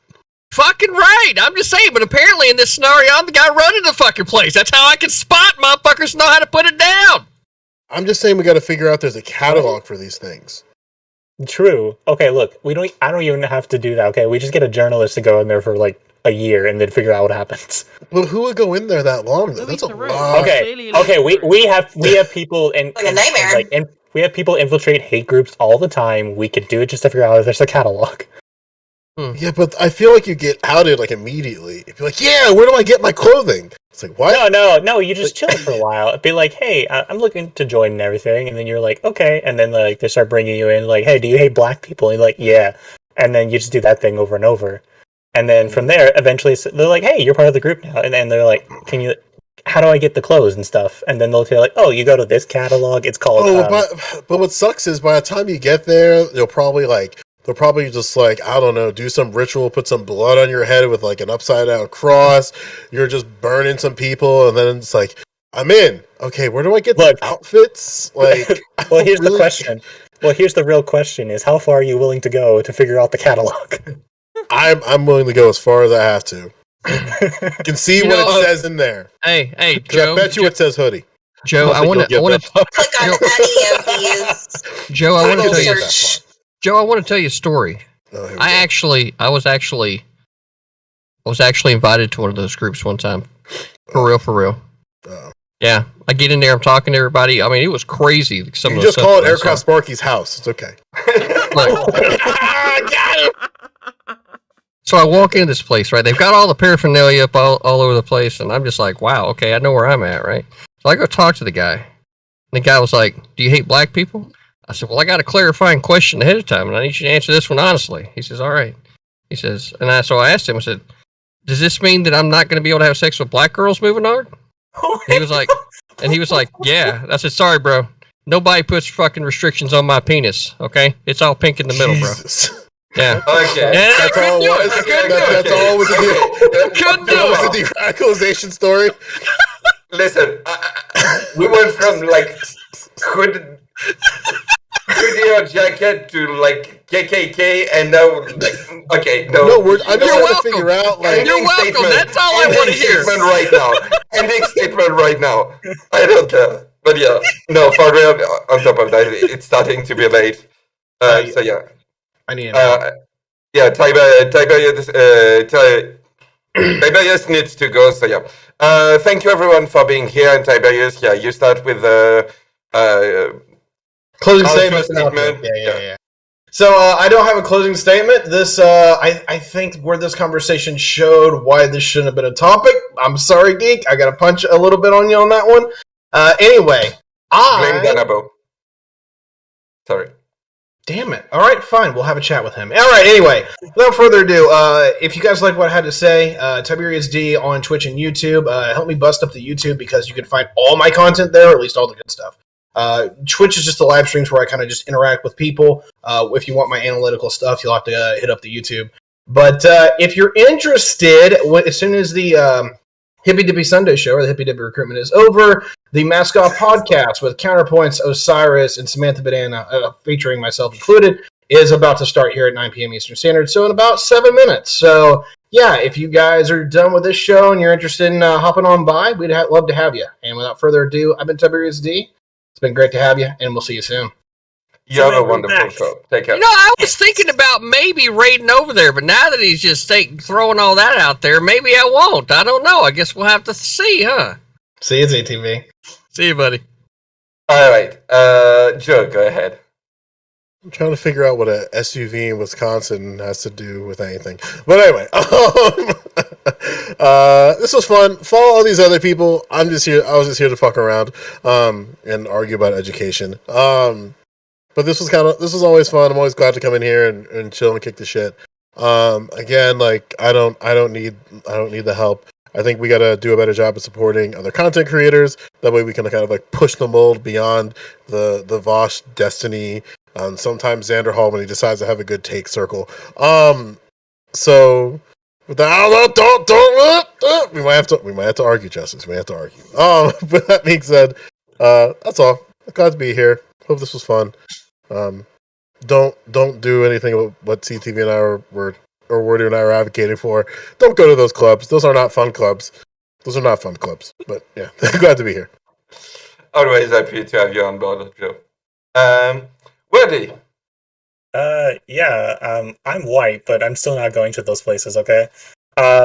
So yeah, at the end of the day, hoodies and jackets, sweatshirts, they're all complicated categories because categorization is an inherently complicated and incomplete process.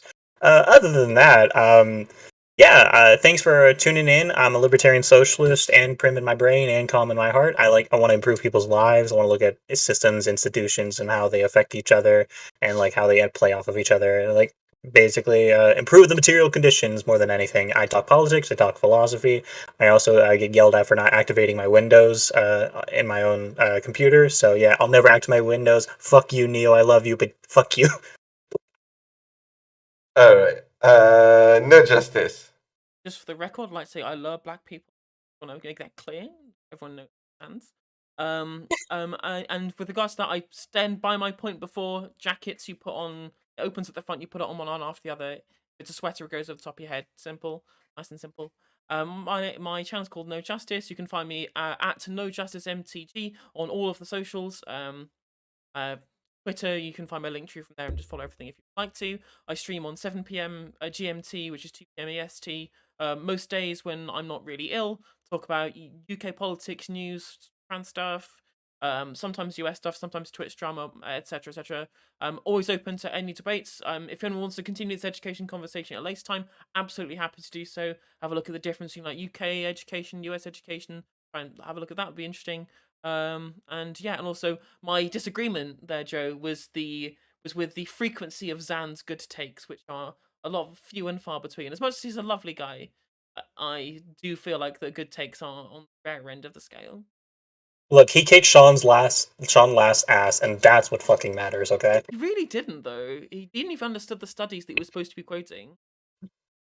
He interviewed Lauren Southern about a book he didn't read. I know. It's so embarrassing. He's got to take that off. I'm going to bring that up every time. I disagree with you. Sean Last was like an idiot, and like Sam was able to make him show his ass. Okay. Well, there's still people to go, sorry. But after that, the Discord will stay open if you want to talk about this and everything. You can at length. That. Go ahead. Thank you for having me. I'm Zathareth. You guys can find me on Twitch and Twitter. After this, I'm gonna stay on and stream some Dead by Daylight and scream like a little girl, because I am a scaredy cat. But also, I'm gonna talk about the stuff that I didn't quite get to touch on.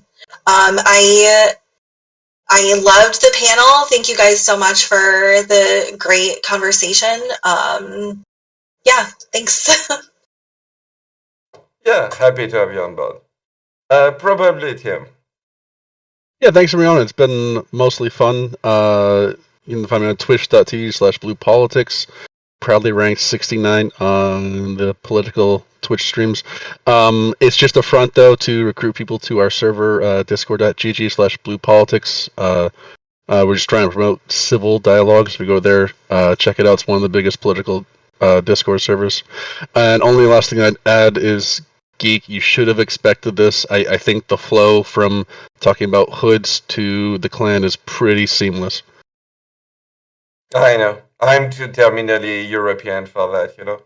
Our racism is more open, so we don't have like hood and stuff. Yeah, You know? instead of just hating like black people, but yeah. immigrants, okay? Should hear some Someone shit who he was- says out on the street. Your main opposition is Le Pen. Let's get real. Listen, Le Pen is a small game now. We got Zemmour. Like, you got Trump who said Mexico is sending like thieves and rapists. Zemmour said all minor migrants are rapists, thieves, murderer. All of them. Like no distinction. So yeah. CTV. All right, y'all. It's been a great hippy-dippy Sunday recruitment show. I am your co-host, Critically Thinking Veteran. The reason why Geek's the host is because, like you said at the beginning, you know, he just tries to calm the room down, and I create the energy. We think we had a good show tonight. Anybody that wishes, feel free to come over to see us at in the Infinity Acre Wood, or as written, of course, it's 69 Acre Wood, because they don't have the infinity symbol for us to be able to use. But it is, in fact, the Infinity Acre Wood, written 69 Acre Wood. We have all types of different personalities over here, but to specifically address what you guys are talking about with Destiny and Vosh, right? The rise that is happening is the rise of the Wolfpack. CTV, right, is the one that's going up there. We've got the title shot next month, right? Or actually this month. We're into this month now, Geek, right? Yeah. It's going to be happening soon, right? Destiny's going to be facing off against CTV for the championship, and I'm looking forward to that conversation. I've been sitting here. I use the Sunday show as a way to be able to spar and keep the skills keen, and it's just going to be a great show. Everybody listening, you definitely need to make sure that you're there for that one. It's going to be one you don't want to fucking miss. Besides that, the last topic, obviously I was right. Everybody else, what they said was, you know, nowhere near as Mimi as what I said. I killed the fucking room. And that's kind of what I do, right? CTV, can I ask you one question? No. So. Oh wait. On your Discord, it says 69. Why not just make it an 8? Oh my Jesus Christ! Mute your fucking ass. You're fucking. I just muted you. You don't get to interrupt the people's champion. I don't know what the fuck you're thinking, right?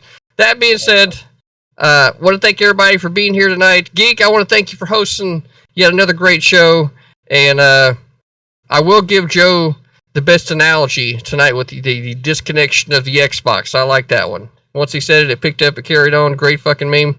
And that said, you can find me over the Infinity Acre Wood. I don't know what we're doing the rest of the night, but it's sure to be fun.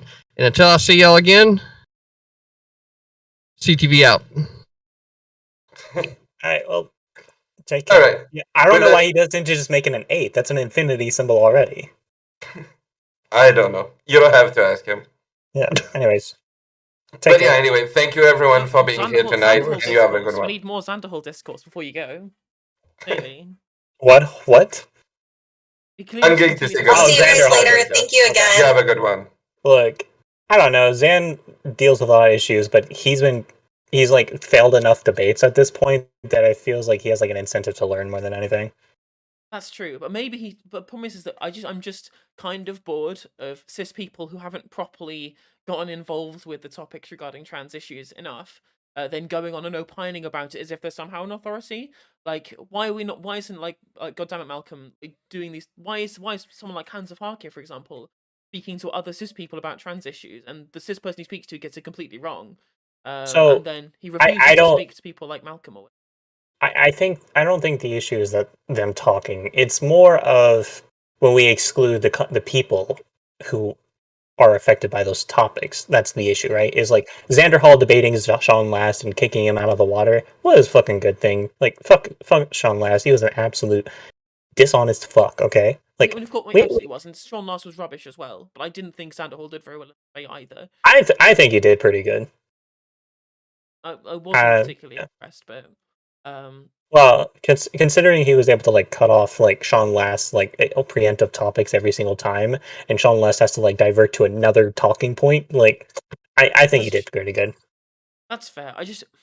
There is such a dearth of famous of large scale trans content creators on this platform that having to continually like cede ground to people like Mm. Sanderhall and Forsh on these issues, I find intensely frustrating. When there's people like I- us and there's Jack and there's Malcolm and there's I'm pretty sure like Xander Hall would like agree a lot more with what we say than anything. I understand that, but you know, he's essentially using our plight for his own brand at the end of the day. You could say that for about anything. If I talk about like systemic racism, I'm using black people's issues. Like I think this whole thing of like having people debate it, even if you aren't that thing, as long as you can like I talk about the academic side of it, I think you're fine. Like Xander Hall doesn't have the whole comprehensive knowledge of it. He just has to know enough to be able to like fuck over Sean. Like basically the problem with the conversation more than anything is how we go about having these conversations and what degree do we engage with people who are actually affected by these issues. Like if I'm white, I'm going to talk about systemic racism. I want to get some perspective from people who are more likely to deal with these issues. Doesn't mean all of them are going to deal with these issues, but more likely to deal with those issues. If they're trans, you know, you want to talk about like if you're like a woman, you want to talk to some men about like possible like legal issues you deal with in terms of family court, right? The whole issue isn't talking about it. It's more of the lack of proper context to it that creates the issue. Yeah, I see where you're coming. I'm see where you're coming from, but it just there were so many like, even if optically he was better than Sean last, which I agree he was, because Sean doesn't understand the studies he's talking about either. From an outside perspective, if you understood the bits where Zan had fallen down on, then you're not going to have your mind changed. You didn't do. My personal opinion, I don't think he did a good enough job of being able to put those points across. I mean, like, sure, like, it's frustrating because I feel like the only cis person I can really properly trust to be able to have a proper comprehensive. I guess there's two really to have proper comprehensive knowledges on these issues is Vorsh and Jangles, because they've done huge amounts of research on this. Jangles especially, like. Did we watch his video on the second litmus? Yeah, he has an entire 75-page document about trans issues. So he knows his shit. Yeah, exactly. I mean, even if Zan had just been coached by Jangles beforehand, like all of those gaps would have been filled. But I just Jangles watched it and he said he did really good. I guess, but Spectre, if you know Spectre at all, Spectre, Jangles, and I were watching a debate between the debate, and Jangles said he did really good. He was really proud of him. He was able to he also has a hate boner for Sean Last, but like he was able to say hey. I mean, I was watching Chud Logic cover the Crucible panel about whiteness. It was the white. They were white liberals. No, they were Jewish, and it's like what the fuck. Sean Moss really outed himself as being like a proper piece of shit on that panel. I mean, not that we already knew it was, but like an actual, like, physical, Look, rather than he just like a cites metaphorical piece of shit. he cites Richard Lynn on like Jewish influence in American politics. Okay, Richard Lynn. Jeez, fucking Christ, that's bad. Yeah, well, we know how bad Richard Lynn is, so it's like fuck that dude. You know, That's very true. he doesn't know what the fuck he's talking about. He doesn't understand anything, and he's really good rhetorically, sounding like academic, and that's his whole strength. Yeah, that's very So true. yeah, Yeah, absolutely. It's so the frustrating more we blow, sorry. I was gonna, if you were going to continue on that issue, I was going to say it was frustrating tonight that we couldn't talk more about a bunch of different stuff about education. Again, the frustration I have with these panels, this is like the third or fourth one of these I've done, is that CTV will always derail into some fucking niche issue he's concocted in his head, and we just get completely stun-locked on whatever CTV wants to talk about. And like for the last part of this panel, there was his weird funding idea, which we ended up speaking about for ages, right? And we didn't even speak about like whether, looking at plenty of other countries where there is no tuition fee, right? We never talked about any of this. We never talked about the utility of it. We just talked about whether they should have fun. Well, to be fair, I don't have a whole lot of knowledge, so it's something I'm going to have to do more research in, and if you could drop those studies in DMs, I appreciate it. But more than anything is, you have to realize these panels, like Hippy Dippy, is like a matter of, what's the word? Personality. So basically is CTV is there because he's a personality. He basically, if I'm thinking about it, Dylan and Danabo probably want to play Cable a little bit, want to play into him a little bit, and say like, "Hey, run the Hippy Dippy recruitment," right? And I don't like CTV much. Like, I can interact with him. I have some personal issues with him. Like on the public side, on the private side, he's a fine person. But yeah, but basically is just you need to come into these panels with a certain perspective. Is 20% of the information is going to be actual factual. 80% of it's going to be posturing, pageantry and all that stuff. So that's just, you got to keep that perspective in mind. That's fair. I just feel frustrating just because we got, like, again, everything was, I guess it was supposed to be America centric anyway, but I felt like as somebody who had an outside perspective from a country which has a completely different educational system, we could have had an interesting discussion about that and just. Sorry, you have 99% Americans. Nobody's going to care. That's true. But I mean, like, I just like talking about how much better it is. Yeah, well, it just, I mean, the topic is always going to kind of skew to people and their perspectives. In this instance, you're skewing to more like American perspective. So yeah, that's very true. It's very true. If we could get like a European hippy dippy thing going with like everything like that, that could be interesting. But it's going to be limited. I think the problem we have, there's no right leaning Twitch content creators. This side of the Atlantic. There's just not. I don't know why. There just aren't many at all. Well, it's probably because you have harsher like walls around hate speech and everything. And also just because, we have a better education system. Maybe. But you also have a decent rise in a lot of right wing and like far right movements in Europe and such. I mean, there's definitely a certain place in Europe where the far right are incredibly terrifying. Well, but even in the weaker places, you're seeing an increase. Like, there's like the recent rise of like on the backs of like Boris Johnson and like the people that kind of get like incentivized due to his behaviors and everything. Like, yeah. I think what we're seeing is kind of like a in terms of like the Western world, a lot of development of far right movements. It's just America is just like so specific in the context that it makes it like a lot different, you know. I mean, I think it's all born out of the same stuff. It's all capitalism in decay. It's all manufactured consent around the failure of liberal democracy and liberal institutions that has led to the requiment for some kind of level of fascist recruitment to be able to. I would say is it's happening on the left too, right? Like what we're seeing specifically is radicalization. And the issue then comes is information exposure, right? Yeah. Is in America, right? You have a lot of right leaning information that causes issues, right? You're talking about like the ways we discuss the history of slavery, the ways we talk about trans issues, the ways we talk about like immigration. Those are very much like right leaning in concept. And the issue that comes is, and you see the radicalization as people are like, their economic issues are worse, and then that creates distrust with the government, that creates dissent, and those two aspects playing off of each other, and then the information exposure, like when we talk about manufacturer consent, it's just not a useful point of conversation because it's just so nebulous to me.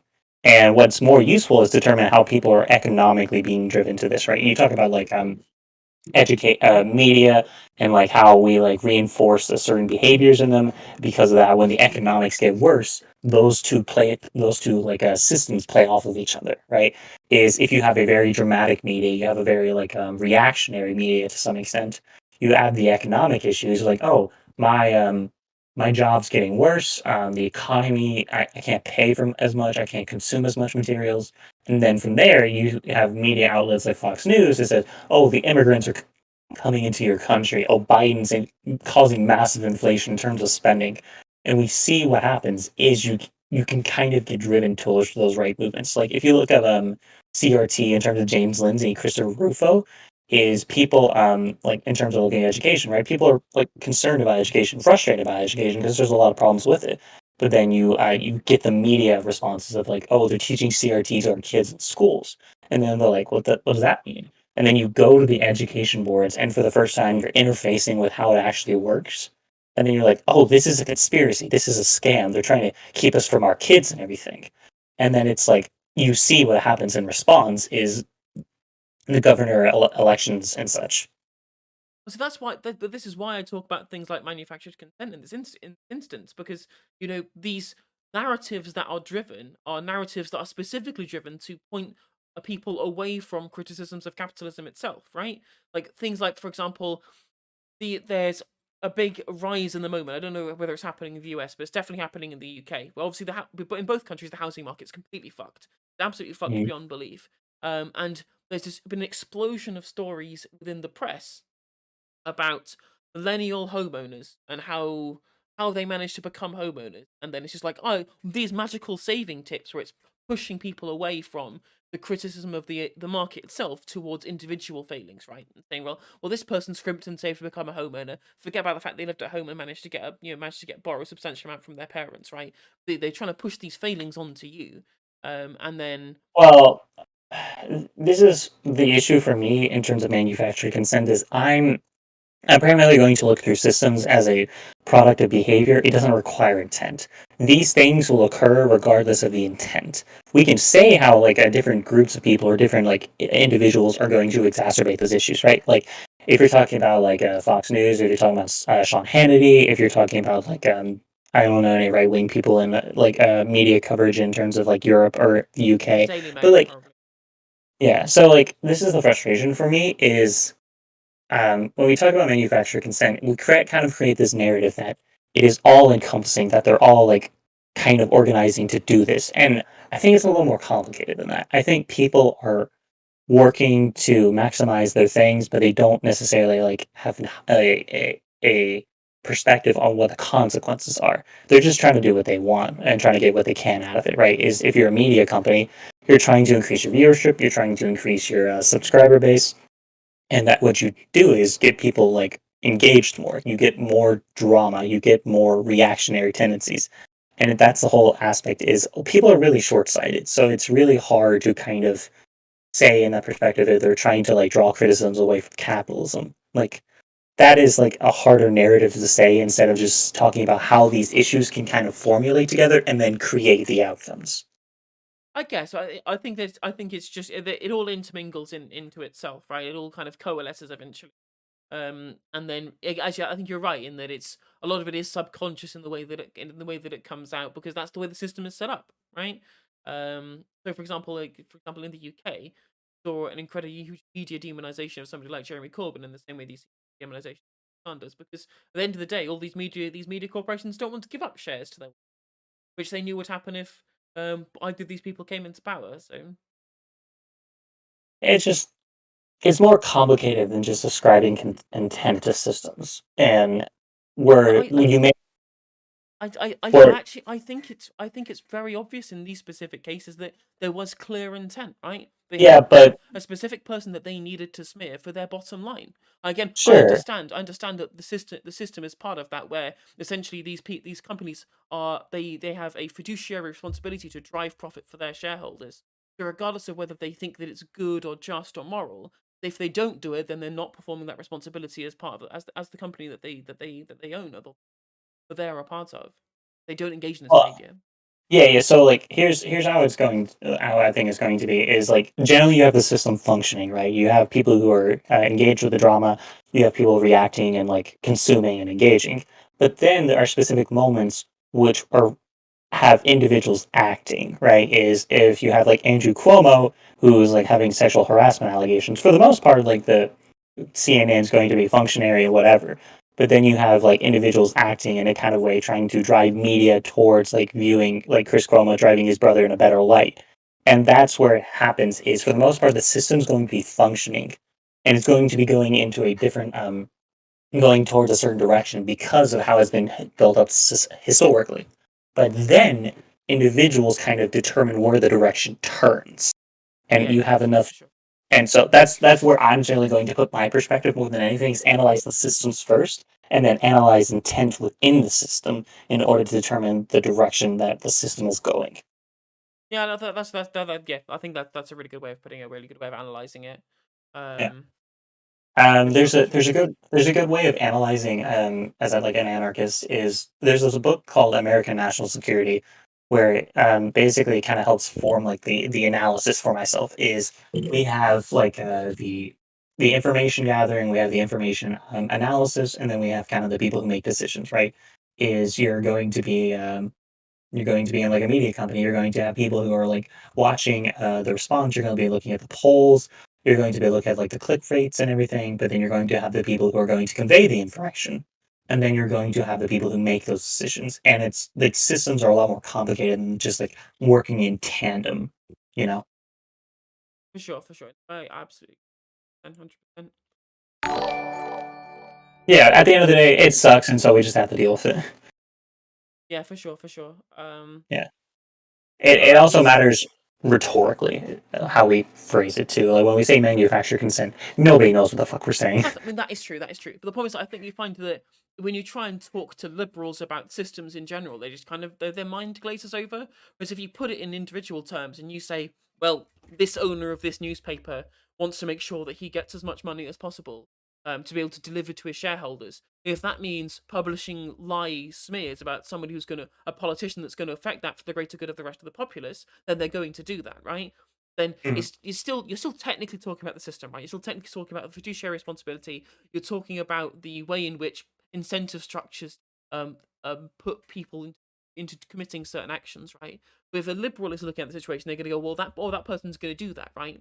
Even though it's systemic in nature, you have to like the problem with the liberals is they've been drawn into this individualist kind of mind poison where you can't reach them on like people are so far away from systemic analysis, and you've seen on these panels, right? If you try and make people do something in systemic analysis, they can't even engage with it. Like, remember when we are talking about the idea of coercion with the guy on the panel before? Him, I think his name was, and he was like, "Well, no, but Yeah. like, you just choose to work for who you work for, and then that's your choice." I'm like, Yeah. no, Well. it's far more complex than that, right? But that's Well. how These. liberals' brains function. Well, I think that's just generally how people are going to function in general. People aren't going to view things as systems because they're very much localized into their perspective, right? Is before I got radicalized into leftism or whatever, I thought of like, okay, I'm an individual. I think of the federal government. I, as an individual, want to affect change, and this is the ways I can go about it. I can get a better education. I can get involved with a different congressman. At the end of the day, the individual aspect is absolutely essential in terms of understanding how we behave, and that's the thing is we think through the lens of individuality because we can't necessarily conceptualize on a normal level of like systems. It's only through like certain information exposure you can start conceiving of systems that exist. I think I generally think that's just more of kind of a liberal, but just general liberal perspective, a consequence of liberalism.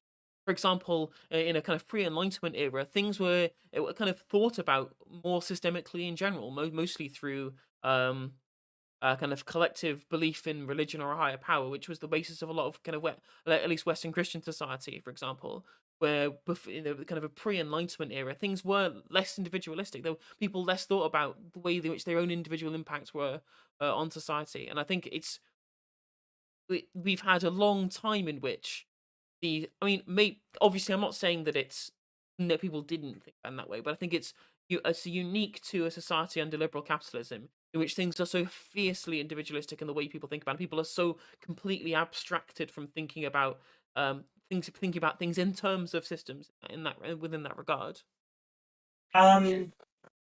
I can see that argument. I think there is a degree where you kind of want that, where you want more individuality, but you also want people to be able to engage collectively. Like, I think there's a good healthy balance between these two. 100%, And 100%. it's It's like and you yeah. have these discussions where but it drives me from the fucking bend, where you have arguments with rightoids and you talk about systemic things, right? And they go, well, if you're an individual and you're talking about the systems, then why don't you just lie down and rot? And you're incentivizing people to not do anything. I'm like, that's literally no one's saying that, right? The whole point Yeah. of a leftist perspective is that we critique the systemic barriers, the systemic inequalities, the systemic problems. But then when we're talking to people on an individual level, we'll say, well, these systems exist and we should work to ameliorate the issues that exist there. But in the meantime, you should Right. absolutely work on your own self-improvement and self-betterment to the best of your ability in that time, whilst also affecting change systemically too. And I feel like rightoids just don't grasp this idea. When we talk about systems, we're not Yeah, completely divorcing ourselves from individuality. lefties also fall into this issue where we only talk about systems, but we never talk about how to address those. When we talk about how to address those, they devolve into policies, individual policies, how we direct them, right? Like, this is the way it is. Individual, filter through the lens of system, come to individual again, and filter through the system again, right? It's a cycle where we revolve through these things, because at the end of the day, if we're going to be talking about policing, it's going to be very localized. It's going to be very individual in aspect. Like, and we can talk about the federal government directing like systemic policies, but a lot of power and a lot of influence is directed through states and such. But if you're talking about like federal policies, you say, okay, well, you have to like either end or reduce qualified immunity. You have to make the police have a better responsibility to their citizens. Or if you're talking about local policies, you have to like increase community policing. And we have to understand these things do play into each other. It's not just one or the other. 100%, absolutely, 100%, absolutely agree. You're absolutely right. Anyway, it's now 2:30. I'm very Go tired. get some sleep. I'm gonna have to. I'm only working at 10, so I've still got time for a good night's sleep before work. Anyway, I work from Alright. home, so my commute is walk from my bed, which is there, my Mhm. chair, which is here. So that's Okay. a very long commute. Yep. All right. Well, you have a good night. Take care. Okay. Likewise, it's been a good one. You take care of yourself. Bye bye.